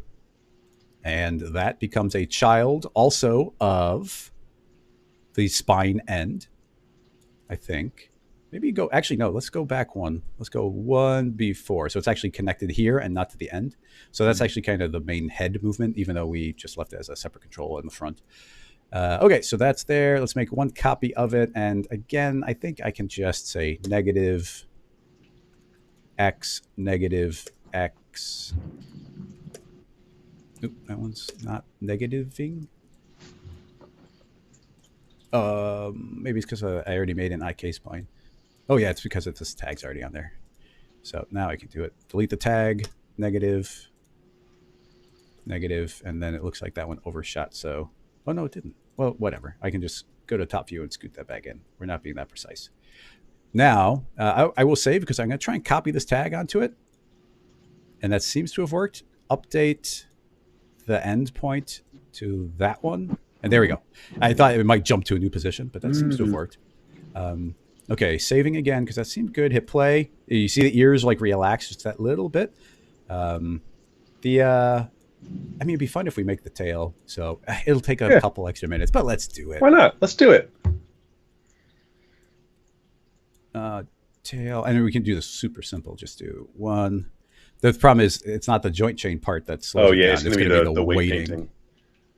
Well, We'll yeah, if we bind it and then it's going to be like, 20 minutes of painting weights, then we can forget about it. Yeah. There. Not perfect, but it should be good. Joint, tail, does all the same stuff. So right click, rigging, IK, 3-dimensional, Endpoint, no goal, dynamic, yes, don't update. Excellent. All right, so that should weight that part of it. And now I guess we just bind it. So save it. In fact, I'm going to save it as the next version. Let's make sure I actually call it the proper thing. So this will be B. And saying elephant. Yeah, it's PH, not F. What am I doing?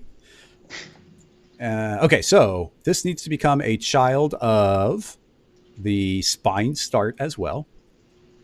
Move this up just for organizational purposes. So that's the spine. Here's the tail. There's the legs. It's all good. Really straightforward joint hierarchy. You see, we just slowly built it up. And let's just hit play. And actually, yeah, before we bind it, let's make sure the basics are working. So save, hit play, move the butt. Yep, seems good. Move the midpoint. And move the head. Yeah, all right. Yeah, it's looking pretty good. So we rewind to 0. Going. Yeah. Rewind to 0. Select every single joint. And then select the mesh. So I've got everything selected. Cinema does a pretty great job with this overall. And that is we can just go to character, bind, and I'll just click bind, and it creates everything we needed to. It automatically weighted everything to the best of its ability. It created a weight tag, and it created a skin deformer that is bound to all of, I guess it's, oh yeah, they're included in the tags. So you see all of these are linked. It's all hopefully working pretty well. If I double click it, you can see how the weighting was applied. Like I say, at a glance, it did a pretty good job with the tail. It just looks like a little bit of the, it's not so the hind bad. end got purpled. So we'll have to check that out. But let's just hit play and see what we get. So grabbing the head. Let's move that. I love rigging. So grab the midpoint. Yeah, all right. It's so silly. It's great. This is amazing. I don't like. Yes, maybe the butt is breaking a little bit, but maybe we shouldn't even worry about it. We don't have to worry about the weight fixing. If it's a little off, whatever. It's fine. It'll almost be sillier if it's like this, Yeah, and you'll see that the knee is not going to bend amazingly, but and you can see here that one of these controls here is binding to the stomach. Maybe we could fix that. That wouldn't take too long because we can just fix the spine. Yeah. So how do we fix that? I haven't done this in a while, so forgive me. It's something like 2 years, but since I did this, I feel you, man. Yeah, it's one of the situations where I always have to watch my own tutorial.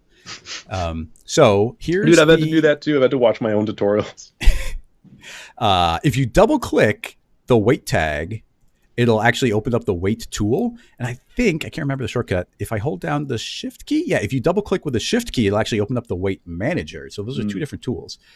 Now, with this tool, if I were to select the proper one, and I don't know which one it is, honestly. Actually, I think it corresponds if I select it. Yeah. So those are the trunk. What's cool with having this menu open is if I select these different parts, we can see it selecting those. And here is our problem area right there.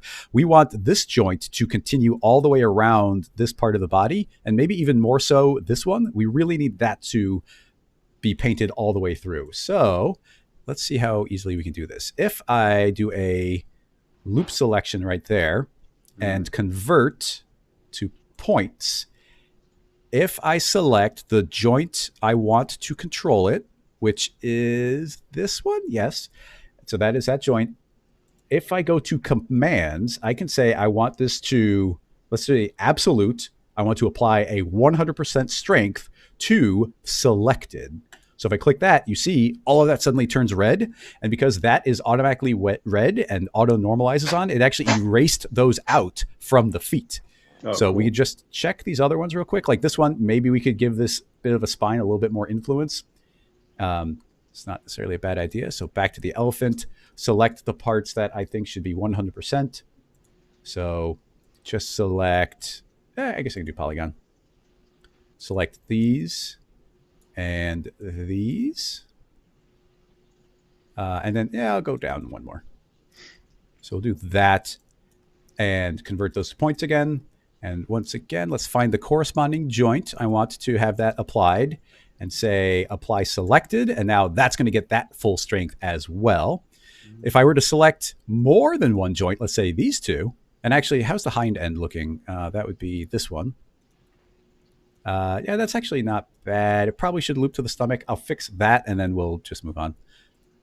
So let's do a loop selection, UL, loop that, and maybe even select. I'm going to go to a side view, and now I can select through the character. If I turn off select that, and if it's symmetrical, then I should be able to grab these couple of points. And I'm just going to bind those, immediately turn this back on. It's important to not forget to turn that back on. With that selected on the corresponding joint, apply it full power there. Excellent. Now, the last thing I'll do is we just changed this joint, and that one. So if I just select those three, one of my favorite tools, I will save again. One of my favorite tools under the weight manager is smooth. So I think it's just the ones that we have selected. If I say apply all, maybe is apply all to the joints or the current selection? I imagine it's the current selection. So if I hit apply all, it'll actually intersmooth that with its neighbors. So those hopefully blended between each other a little bit more. I'm not sure. I'm going to hit undo and hit apply selected. Yeah, see, it only seems to be the currently selected ones. So yeah, hitting apply all, it'll just blur that a little bit. If you want something to be really cartoony, something that's not a horrible idea, is selecting every single joint. And I'm going to undo this. But if I hit apply all, you see it keeps smoothing out more and more. So it'll actually just blend everything really nicely. So maybe one of those isn't bad. It'll just make it even a little cartoonier. One last test here before I pass it over to Gavin to animate. Yeah, the legs look a little cartoonier now, which I kind of like. Let's make sure the head looks good. If it is, then I'm going to pass it over to you. Awesome. Yeah, this looks great. And the ears are good enough. Yeah, this is all working quite nicely. So undo all of that. Amazing. Too many times. There we go. That seems fine. Rewind. There's the bound elephant. Save dancing elephant, and I'll just send it over to you. And we can make them a pink elephant. Maybe they're dreaming. Oh yeah, make it pink. Let's see. Let me find the Google. Where is that hiding? Sorry, give me a moment, everybody. Oh, good. I can send it to you too. No, I've got the window open. I just have to find it. Okay. Oh, that's not. I know you sent the link, but I just clicked it and it did something weird. So let's just be careful of that. Apologies. One moment, everybody. Too many windows open. Should be this one. Oh. Go to drive. It seems to have kind of signed me out there. Folder. I literally had this open, but there's Gavin. And open up the folder. Scene files. Dancing elephant. Drop it. Starting upload completed. And should be over to you now. Awesome. I'm going to switch to your screen. And let's see if that pops in for you. Let's see. Dancing elephant. Let's download this. Awesome. Thanks, Travis. I mean, it's a relatively quick rig, but this is such a good opportunity to like sneak in a character and then work with somebody who knows how to make these crazy loops. All right, let's see. Dancing elephant. Here we go. Okay, how are we going to make this animate? This is this is really fun. All right, so what I'm going to do? Let's just make it go up and down. I've never animated an elephant before. I'm trying to think how we should do this here. I think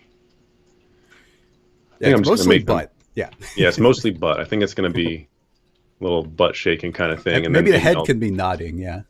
Yeah. So let's see. Let's move this guy. So let me think about this. Like down. So every half second.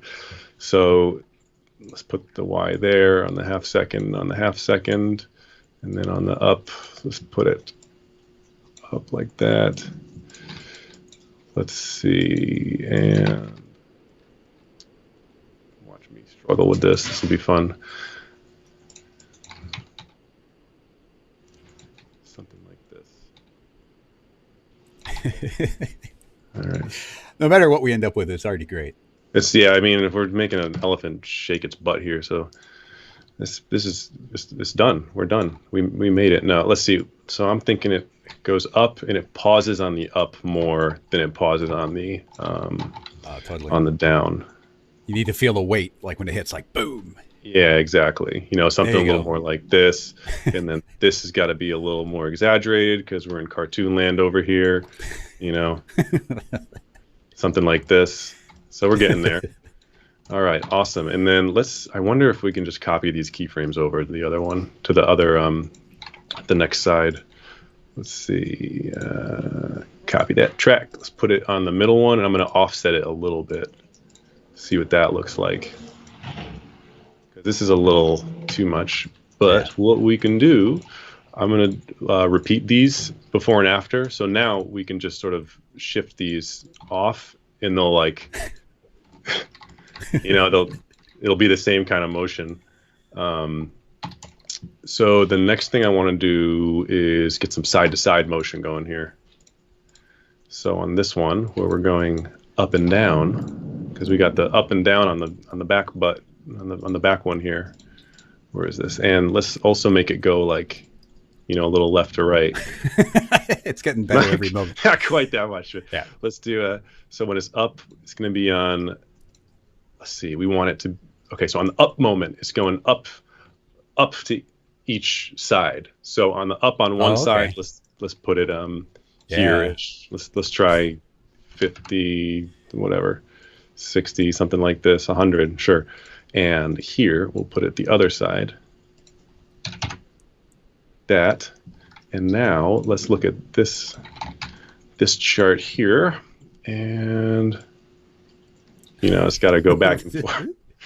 This is ridiculous. I'm going to make I wonder if, let me think. I should probably make it the same as the same pace as the other one here, something similar. No, you know what? Let's just try it. Let's just try going. Let's oscillate this. My C4D has a glitch where it doesn't oscillate, but this curve is supposed to be going down like that. I'm scared to change the resolution I've got here. I can't quite read what it says right there. Oh yeah, here we go. Now we're getting something. Look at this. Look at this. Look at him go. Okay. Okay, give me a second. Keep that playing. I'm going to capture this as a GIF and post it on Twitter right now. Get more people coming and hanging out because that looks amazing. Come to Rocket Lasso. We have dancing elephants. It's absurd. Okay, awesome. Keep going. Beautiful. And I'm going to do the same thing that I did before. I'm going to copy this track. I'm going to paste it on this one. Oops, wrong. I need to do paste track. So now, oh God, what did I do? I think I did something bad here. Oh God. Dear. Well, it's probably just the y-axis. Oh, I see. Okay, so okay, hold on. Can I get back to?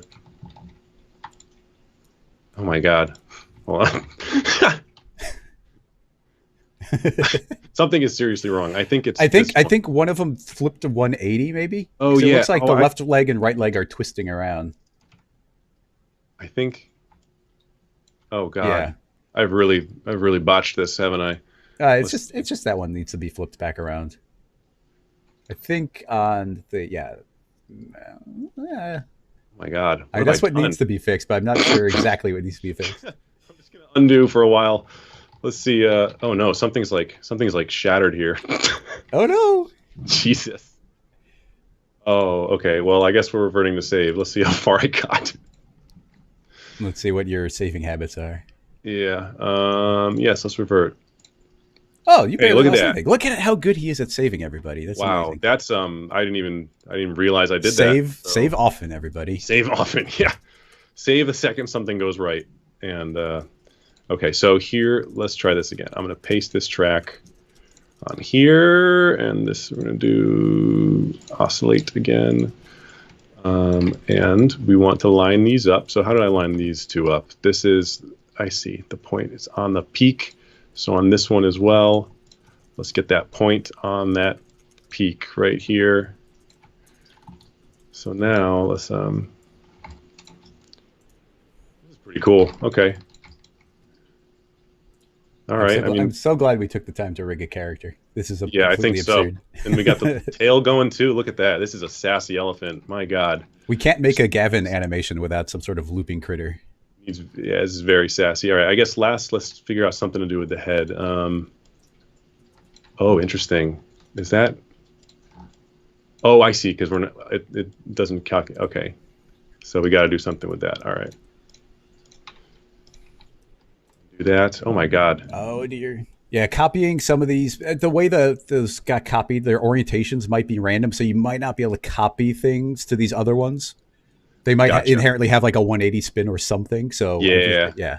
totally. All right. I'll be a little more careful with that. So this though, let's And if we were uh, more careful with a rig, then that wouldn't have been a problem. But so I guess for this, I'm just gonna sort of have it go like left and right or something.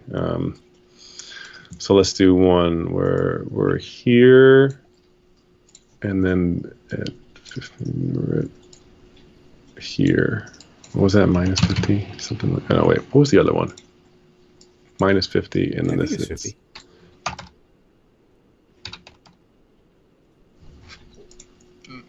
Oops, almost. So close, yet so Almost. far. Let's exaggerate these a bit. Let's see what we got. Oh, he gets super skinny. It's something twisted God, again. That oh, midpoint. what's going on here? There might be a thing in the IK spine. I'm going to see if I can. You keep going to whatever degree you can, and I'm going to see Yeah, if yeah, I yeah. can break it in the same way and find the fix.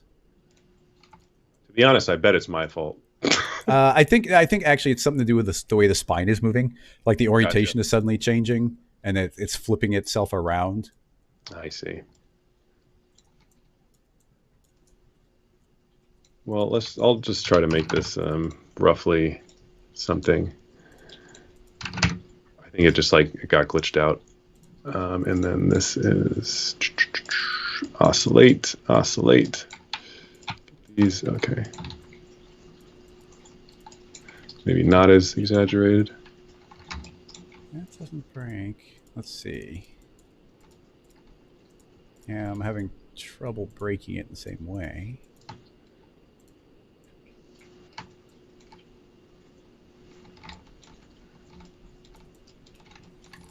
Have you introduced any rotation Good. whatsoever? I didn't think you did. Um, no, I think I'm just breaking it for some reason. We're getting there. Let me do a little bit of head up and down, and then we'll put this on the animation. Um, Yeah, I thought maybe the spine was flipping itself around, but I can't make it repeat over here.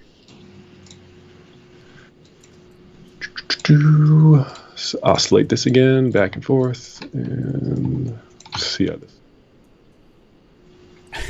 Oh, that's not working at all. Oh God. Well, the Oh, it's head. like. Did you? I'm sorry, I wasn't watching because I was trying to break Oh it over here. my Were God, you it's like right? slowly twisting. Oh, okay. Jesus. Maybe that gives me the information I need because we never locked in rotations, I see. and that could be causing all the trouble. So a Gotcha. line on Y? No, that breaks everything. Um, So this should actually maybe be. Uh, well, don't keep it going. But it's the kind of thing that you might be able to save and send back to me, and I can fix that bit because I think we need to. I'd have to experiment, and I can do it quickly, but we'd have to reconstrain the head gotcha. aligning. Although that's looking pretty amazing. This is pretty good. I mean, I think this will get the point across. We got Yeah, our guy going. So let's see. So make the what? trunk a little floppier. I think Oh yeah. because Okay. it's so So subtle. The head movement's so subtle. let me get some actual head movement in here. So let me do the up and down then. So down, the same kind of thing. So the head should be 7, and we got 15 frames down.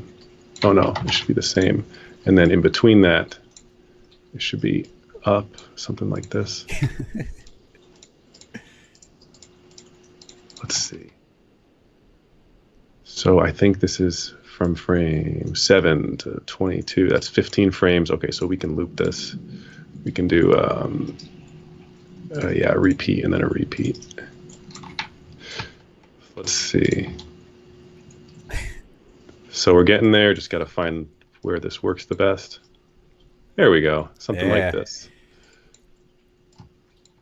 I don't know if it's overdoing it, but what do you think about like 1 foot like stomping along Oh yeah, we can get something like that going.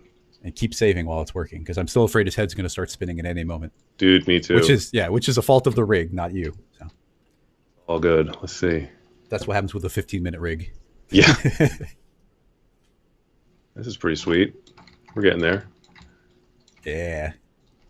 All right. So let's see. Next is some feet. Yeah, even just 1 foot like bouncing or something. Totally. So what I'm gonna do, I'm gonna skip just both of these animating. Like, trying to think how it would look. It's probably like it slowly comes up and then it stomps. So let's see. Put this up. Slowly comes up a little bit, and then it stomps in like 2 frames. What was that value back here? Should probably copy this. I think it was like Oh, -1 or wait, what something. the fuck did I? I might have messed something up here. I don't know why there's a keyframe on all of these. That scale doesn't matter as long as you don't change it. If you hold down Control and Shift as you click the keyframe, it'll delete the entire track from it. Oh, that's good. Control and Shift and click. I think Control and Shift and click. Yeah. Oh, So that's so nice. I've been doesn't. doing delete track my whole life. Yeah, that is delete track, but it's the shortcut of it. Gotcha. Okay, this needs to go. What did I do? Oh, that's the same, and that's the same. I'm confused. Hold on one sec. Let's see. Da, da, da, da. Oh, I didn't even change it. Okay, there we go. Yeah. So then put one of them on. Let's see. So these. Oh my god. So one of them is going to go. This is ridiculous. Let's move this up. Yeah, I don't need these tracks. What are all these? Oliver, the delete shortcut for deleting a track, if you accidentally keyframe something you didn't want to, if you hold down Shift and Control as you click the record dot, it'll delete not just that keyframe, but the entire track and every keyframe that was on it. Oh, okay. That's good to know. So that was Oliver asking what you just did. Yeah. Oh, the thing you just explained. I see. Yep. Okay, so we're getting there. There you go. We just gotta gotta line these up. There we go. Okay, that's pretty good. This is Save it. Let's something get the else. trunk jiggling a little bit more, and then I wonder if we should try throwing a jiggle deformer on here just for fun. Sure. A dangerous jiggle deformer. And So how about this? Can I throw it back to you, and you can do your trunk dynamics and stuff? I would bet you're a little more fluent in that than I am. I can give it a go. Let me see. This is a pretty sweet animation. I like it. Right. Maybe you have to start moving to pachyderms instead of Yeah, well, flamingos. I'm terrified because I want to start doing my cat. We just got this cat who's not here now, but she's amazing. I want to start putting her in animations, but I have no idea how to animate quadrupeds. But I guess this is I guess I need to stop worrying about it being realistic because this is absurd. Yeah. Though, honestly, when it comes to this kind of thing, the more absurd it looks, the more people will. Yeah, exactly. Okay, so I just lost my train of thought. What am I doing? I'm getting you this file, right? Yes. Okay, so let's do that. And so this is saved. Close it out here. Let me rename this too. And let me get this file over to you. All right, you got it. Waiting for it to pop in. There it is. Back to you. Is that? Wait, what's the name of it? Sorry. I put it in that folder, and it's just called Elephant Anim. It's the same thing, but just with animation at the end of the name. Oh, there it is. Ah. Is it there? Download. Yep. Awesome. It's cropping the name in a strange way, but sweet. Bloop. All right, so it's back over here. Man, look at this workflow. It's working amazingly. All right, I'm not going to worry about that one little break we were getting ahead unless I see it start happening, because if it's working, if it works, it works. Man, he looks amazing. So the trunk, we're just trying to get the trunk to be more floppy. So here's the trunk. I don't think, we don't have a goal on the end, so it's just free to flop however it wants. So this just turns... Can I see your screen? I think we're still on my screen, right? Oh, thank you for the heads up. Yep. My screen and us. There we go. Yep, sorry. Okay, I haven't done anything yet, everybody. I'm just selecting the trunk, and we can see him. He's looking great. We just are looking at how we want this to follow. There is no goal on it, so it's free to wiggle as it wants to. So we really just want to make this floppier.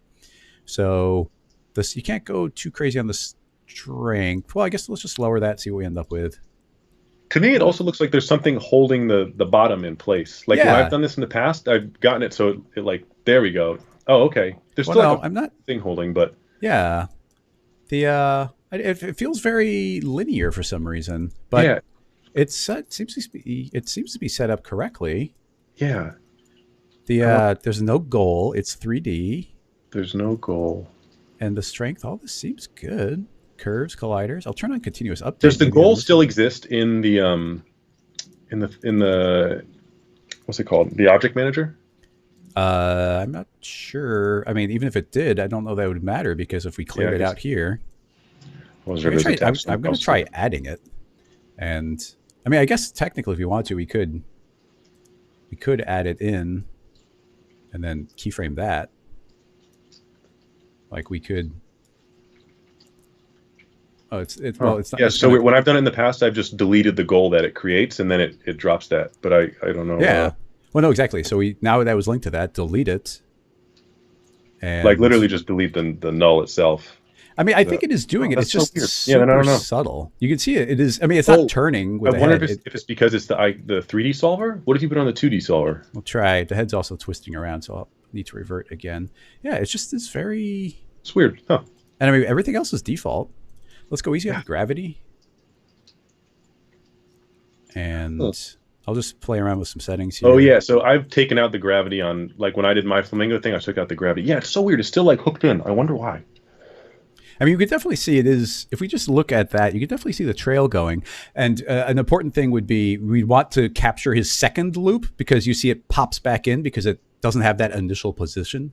Yes. Um, so that's something that I'm assuming you'll be dealing with as we go. If I drag, you see, if we put a lot of drag, it does get left behind. So I think it's just, I think we do see the flop on the second part. We're just not seeing it in the first one. So we're just kind of not feeling it. Gotcha.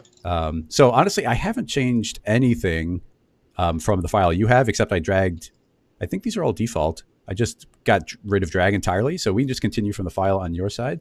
Okay. But let me just one thing I'll do. Maybe let's revert. I do want to just throw the jiggle deformer on here and see if it gives us anything interesting. There's a good chance it'll just like murder everything because it's gonna be too powerful. Just make a default jiggle, calculate after the skin, and yeah, see, it's gonna overshoot on the feet, and I. So if we ignore everything that's happening with the feet, we just look above it. I don't feel like it's really adding that much, to tell you the truth. Like you've already got such nice fluid animation in there. I don't feel the need for too much jiggle. So yeah, let's just you can continue from your file, and Okay. let's just get the second loop going, or yeah, the offset one. Let's get the So loop. So let's get the back, loop. I just have my file open here then. yeah, Okay. and let's So make sure we have that file you had because he's not twisting yet, but it did seem to twist gotcha. on mine. So let's see. So we're back here. And then did you change the trunk at all? Drag. I just made drag down to 0 instead of no gravity and No no gravity. Yeah, drag. that's it. But hey, whatever looks stylistically better. Yeah, let's take this gravity off. Drag to 0. String, make it a little floppier. Oh yeah, I think maybe I did drag that to 0. Yeah. Now you get definitely it's falling behind a little bit. It's not like whipping around super crazy, but Yeah. it's something. Yeah, the head seems to be twisting. That's so interesting. Yeah, I wonder why the head's doing the twisting thing. I think I know why, because the joint isn't given an orientation. And now that I have this file, I'm gonna extend the timeline and try and break it, and then I can find the fix and fix it if need be. Gotcha. All right, so he's a Like, little doopy, but we can work with this, right? Oh my God, yeah, that head is just it keeps going. That's bizarre.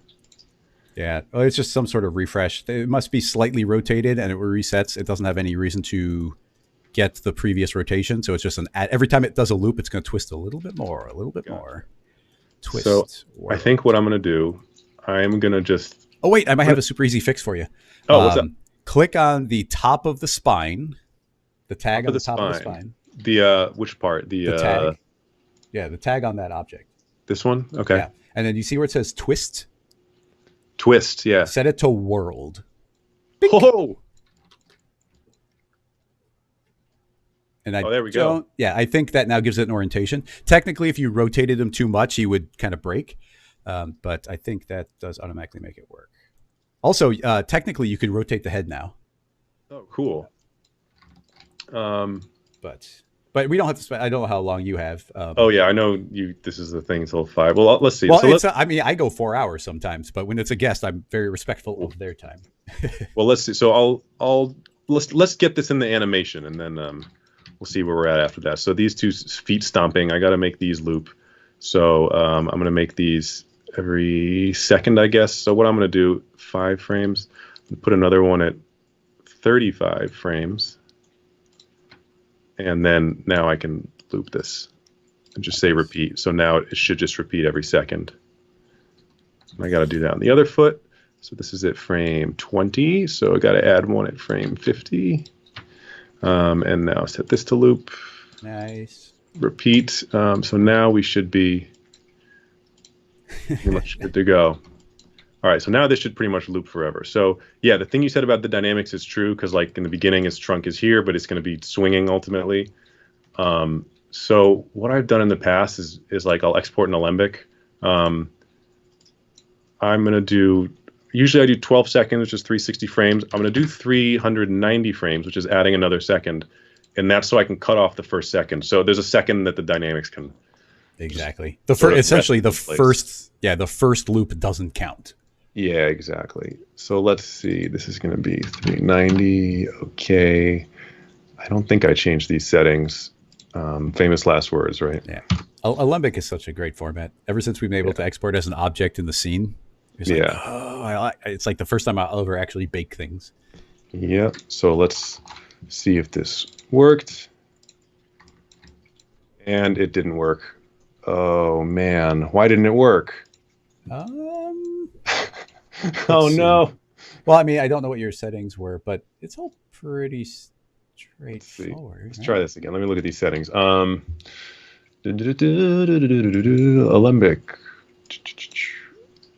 Oh my god, why wouldn't this work?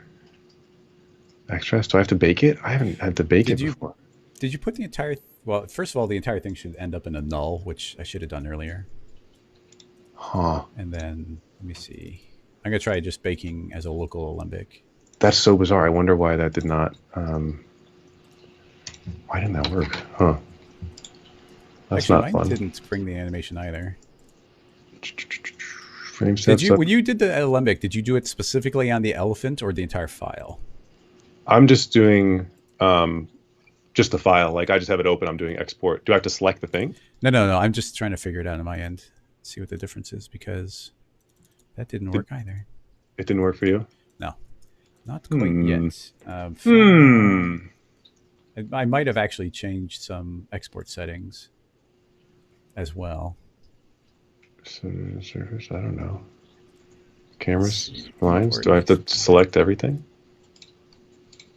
I don't know. Man. Reset the default. Oh God. Yeah, Pierre, that's going to be my go-to if we can't quite get it. But let me try a regular Vegas Alembic again. No, it's not in there. So yeah, let's try it. That's a brute force trick, but we can do it. That's so strange. I wonder why that's not working. Does anyone know? Okay, yeah, I think I was going to suggest a workaround, and Pierre also mentioned it. So here's our quick fix here. Create a connect object. Oh, and just put everything in it? And just put everything in it. When in doubt, use a connect object. Turn off the weld. Turn off the welds? Yeah, no welding. And then probably put everything in a null and then put that in the connect. Just making save to make sure this works first. Okay, everything in the connect object, and now and just alembic the. Now let's alembic this. Let's see what happens.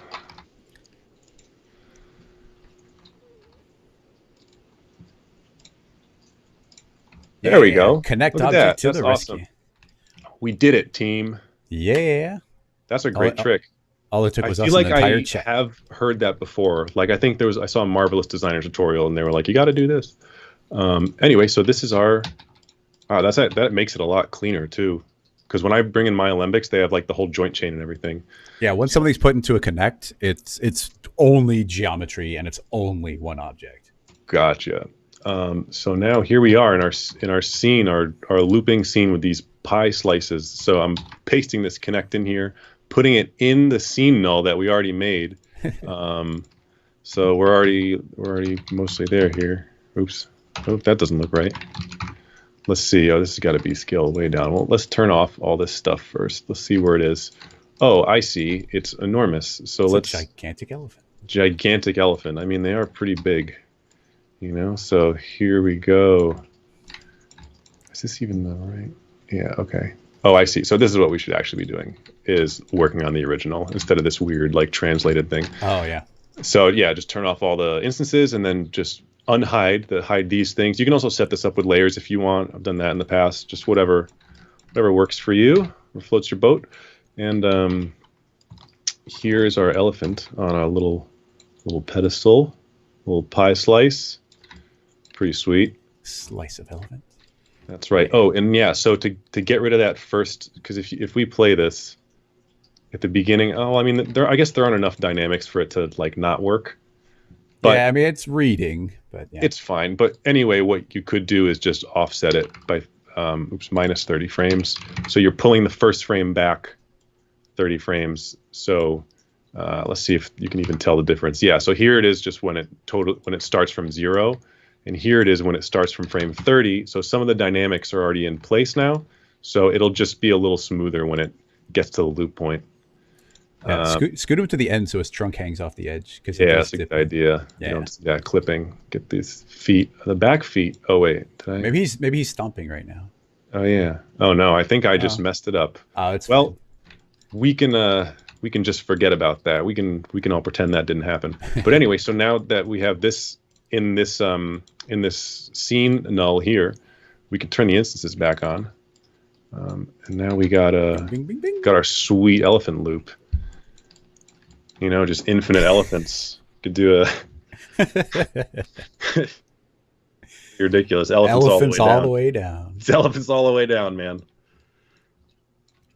Actually, yeah, I like this constant spiral.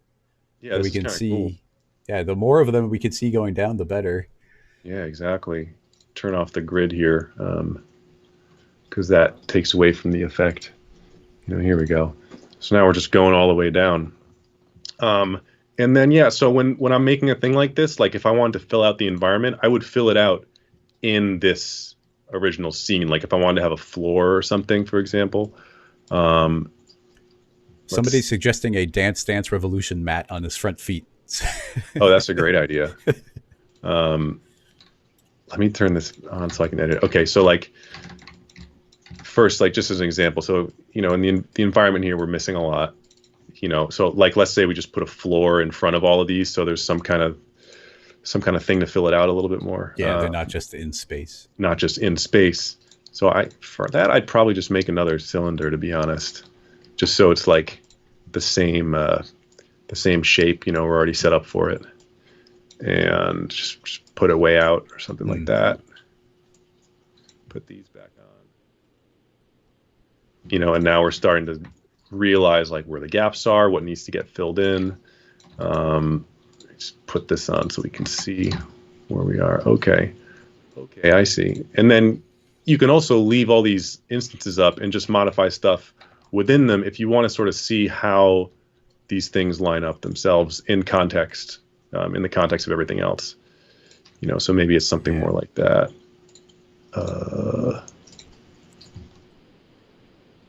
You know, I don't know. So then you can see it's like, you know, we're building steps out now. Yeah.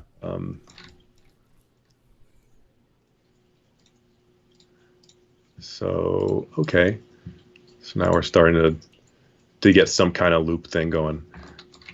And again, you know, there's we have that sort of glitch over there. So we'll have to figure out a way to troubleshoot that. But there's always a way. There's always a way, and it just comes down to creative solutions. And figuring it out. Well, yeah, that could be as simple as the angle we choose. Yeah, exactly. Like right there, you've already solved it if we did render from this point of view. But is that the view you want? Maybe. Yeah, there you go. So that's a great. Oh yeah, so this is actually pretty cool because now like the view is filled out. You know. I think he's hovering a bit. What's that? I think the I think he is hovering a little bit.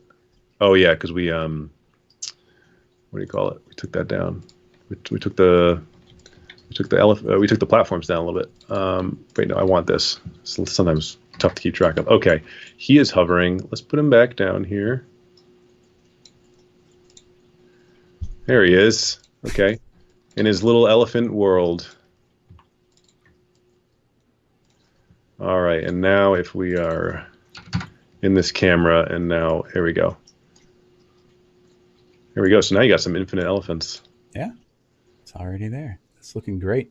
And this workflow, the idea of like turning off every instance and just work from that single slice, and you're going to get everything else mostly for free. Yeah. Now that you've properly set it up, is absolutely amazing. Thank you. Yeah, that's what makes it possible. You know, that's definitely what makes it possible. So here, yeah, it just makes it easy to work in. You know, because then you can just edit that one thing, and the loop is already set. The loop is good. So the other thing I'll do, I guess, because you can see the lighting in here is different because we get this shadow here. Oh yeah. And I'm guessing that's caused by this big one at the top. So let me see if I can just do that fading trick where like, so around here, that's sort of when we stop seeing it. So then you can just keyframe the visibility down. Yeah, that's interesting. Visibility has always been a weird concept to me of something just fading out. But well, that didn't work at all. Let's oh, I see. Yeah, it's going to filter to its children, so you have to give one of the that's so interesting. Huh. You have to fight against it with a child tag. That's weird. I didn't realize. Huh. But, I can't quite read it, but is give the one you want to fade out whatever it wants, but the one below it, just make sure the one below it has full visibility. I was hoping that it would, because this has full visibility. That's super weird. I've done this in the past. I do not have an instant answer for you. It's a bummer. I was hoping to just show that working. Well, maybe I can just take it out for a second.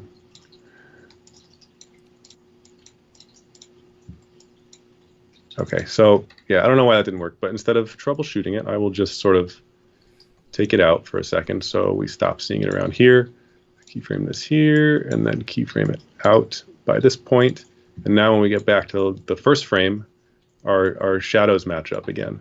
So now this will just, this will loop forever. Yep. So yeah, this is more or less at the point where you could just throw in whatever you want into this scene, and it will be a perfect loop, and you will be good to go. It's pretty amazing. And the idea of, one of the things I love about your animations is that like they look amazing in the end, but you've also got like this technical foundation that everything is built on. Thank you. Yeah. And it's cool. It's cool to see somebody doing something that's pretty novel, because so many things it's like, okay, well, somebody ran some dynamics. Okay, I get it. But this is like, wow, okay, there's something like you say in your SIGGRAPH presentation where you're like researching the golden ratio, you're researching, like the different mathematical equations to get these perfect layouts. Mm-hmm. And you're obviously challenging yourself on a technical space as well as just trying to make it look nice. And that's where things get really interesting. Great. Thanks a lot. Thanks for saying that, man. Appreciate it. Yeah. Thanks for joining on the stream. Of course. So we are at the official 2-hour mark. I'm fine to keep going, but like I said, I'm going to be really respectful of your time. So if you want to spend a little more time on it, we could, but if you got to go. I think I will probably wrap up soonish, to be honest. But is there anything else we want to throw into this, or any other questions, or anything else I can be here for in the meantime? Well, let's just see. I mean, I think everybody from here knows that people could set up lighting and they could do textures and add lots of details. It could be a bunch of ferns around it. Lots of things you could do there. But totally. we tackled the complicated character part and the complicated looping part. So, does anybody have any questions to Gavin about? We don't have time to actually make any of it, but to give you a direction to go with any additional questions. I'm happy to answer some questions before I take off. And of course, I will be linking below the video for links to all of Gavin's work, so make sure you check it out. And he has additional tutorials too, talking about making these loops, so you should definitely check them out. Let's see, we gotta wait for the the streams have to catch up to what we're saying, so give them a moment to ask any questions. Otherwise, we can wrap up. And let me see, let me check my notes actually, if I had any other questions written down. Tutorials, make sure you do that. I asked about the onion. Oh, I can talk about one thing quick, which a lot of people have asked me about, which is how to light it so it loops. Mhm. Because people reach out to me a lot, and um, like they'll put an Octane daylight or something, and then it doesn't loop at the end. But basically, the concept is if you have lights that are outside of it, just keep them keep them locked into wherever your camera is. So if you're making an animation where the camera is moving, then like put all your lights in a null with that. Like move a null, put your camera in the null so you can still move it around, and then put all your lights in that null as well. Does that make sense? So relative to the camera, your lighting is staying the same. Yeah. In this example here, like the camera's outside of it, so any lighting you put, like it should match up okay. Like if we put in a Well, the camera's not moving. exactly, the camera's not moving in this one. But So something in to keep this, in mind, something that'd be cool just to keep in mind here is because all of this animation is coming from the object itself and not the camera, you would actually be free to also make some sort of looping camera animation. So the camera could be zooming in, zooming out, or dollying in, totally, dollying out. And as long as totally, it's totally. ending right where it began, that is an additional layer you could put on there. Yeah. Yep. Yeah, as long, and also that's why excuse me, that's why I do stuff at 12 seconds, because it's a kind of mathematical number where it has like the most number of factors possible. So Mm. anything that you animate that loops within 6 seconds or 4 seconds or 3 seconds, 2 seconds, 1 second, all of those will loop within 12 seconds. So like for your, you were showing me Signal before, like you can make a thing that loops over 3 seconds or 4 seconds, it'll still loop in 12 seconds, or something that's 6 seconds, it'll still loop. So it just gives a lot of options for Yeah. adding additional animations that loop within your main, your overall loop. No, So that's I another thing agree. to think about that can make things a little more efficient. 12 is an amazing number. It's an amazing number. Somebody's asking, and I think you talk Yes. about this somewhere else, but somebody's asking, would it even be possible to create a bouncing ball animation here where a ball was bouncing, or like a ball or a slinky or something that's traveling down these stairs? Sure. That's a So great well, question. we won't make it, but if you could talk through if you Yeah. like. What you'd probably have to do is you'd have to do that by hand. Like make a section that loops and is dynamic, and then tweak the keyframe so that it does line up with the first frame in some way. Like when I did the Fibonacci thing with Arbin, the pink spiral and it's going forever. That marble was hand keyframed. That was outside of the animation. That was outside of the instance, like the animation within the instances. Oh, So interesting. yeah, Yeah, I suppose that if it's just looping, then it could just disappear from the start, go back to the end, and that it would can just disappear from the continue. start, go back to the end, or like I would imagine, someone's talking about like if if the question is probably if you have a ball here, um, you have a ball here and you want it to like do dynamics and roll down here. What I would say is just animate it outside of your instance chain. However that's going to be for you. You still might link it in, like you might keep it within this rotation, so you have an idea of like it'll stick to the animation at least. Mhm. But what I would probably do is animate it, animate dynamics of it rolling onto this one, and then you'll have to do some hand keyframing and tweak it a little bit. So I don't know that you could, unless you're hiding it really quickly. I think dynamically doing it would be a bad idea. I think it'd be a But bad idea. I think you'd be opening a can of worms. Like the one in that Fibonacci piece, that's a marble on a spline. So well, as a simple example here, if you were to put the sphere into the instance, so it's going to get carried all the way through. To do sure. an animation, you would just make sure that at the very beginning of the loop, the ball is where one of the balls is, and you can do whatever you want. And when it's done, it has to land exactly where the next ball is. Exactly. Yep. And so, can and you can do totally anything you that. want in there. Now, making dynamics do that for you would be asking a lot of it. You'd have to get that perfect transition. It has to land, start and end at the exact place, and that's the trick. Yep. It'd be really hard. There's something I've done in the past. Let me see. I think I have it on my website here. These little animations for Shopify. It was this one. Oh, So nice. this is only, I'm sorry, this is like probably so small on the screen. So this is only like the loop is just as long as one ball going, like the loop is not the duration of this ball going all the way up. It's like a third of that or something. Because basically what happens is when one ball comes in, Now I've taken that baked dynamics animation and I start it again here, and then Ah, the loop will yes. go from there. So basically, There, like the loop starts now, and then the loop is going to end when when the next ball comes in. so it's like So there's now at it's a any loop, given point there's three balls, and each one's doing 1/3 of the animation. right? But basically, the way you do that is you bake the dynamics for it going all the way, and then you can just take those keyframes and copy and paste them um, before and just line it up and make sure it works. So that's another way to do it. So maybe you could do something like that, where you actually do animate the ball going all the way down or something, and Mhm. then you just take the keyframes, copy them, paste them, a second before, 2 seconds before, or whatever it is that would make it line up. It's Oh just the yeah, kind of thing where you have to that's sit true. down and play with it and problem solve. Well, at a certain Uh, point, it has to either hit that loop point or get hidden out of frame. But yeah, you could make an entire 12-second long dynamic simulation, and as long as it looks the same at the beginning and the yeah, end, that would work. totally. That's a good idea. That's a good challenge for a future thing. I think is getting some dynamics in there, and having it play one after, play over and over and over and over. Because yeah, the one thing I wish C4D had in the instances, I wish you could offset the time.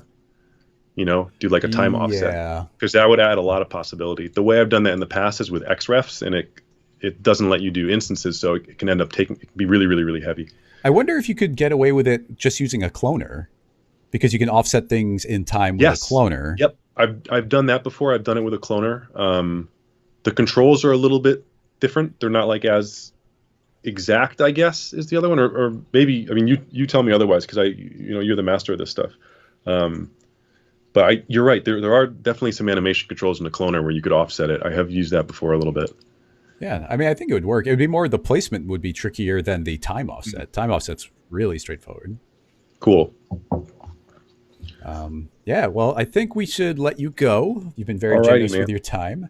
Thank you so much for coming and hanging out and tackling this kind of Yeah, stuff. thank Because you. man, Thank it's you really so much cool. for having me. This has been a blast. I'm so glad it's really been like an honor to be on here. Well, yeah, we should talk about maybe working on something in the future because this was really fun Sure. Yeah, and that'd be great. everybody seemed to like it. I saw Cool. somebody in the chat say top 3 episodes. It's in the top 3 episodes for sure. Oh my God. I'm very flattered and humbled by Which I'm that.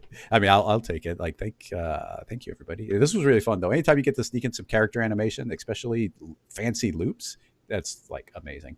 So, yeah, let's just go ahead and wrap this up. I don't think we've seen the last of Gavin. Thank you I'll be so back. much, everybody, for coming and hanging out. Make sure you follow Gavin on Instagram. I think that's where you post most of your stuff, right? Yes, that's And that's where I post first. he's got some kick-ass tutorials already on his channel as well. So that will wrap this one up. Thank you so much, everybody, for watching, for asking questions, and for supporting. I will see you next week for, I think, this season's finale of Rocket Lasso Live, and we'll be taking a Sweet. 2-month-ish break while I get some important projects out to the world. I'm very excited. So once again, thank you, Gavin. Thank you, Thank everybody, you. and Thank you so much. see you next time, everybody. See ya. Bye-bye.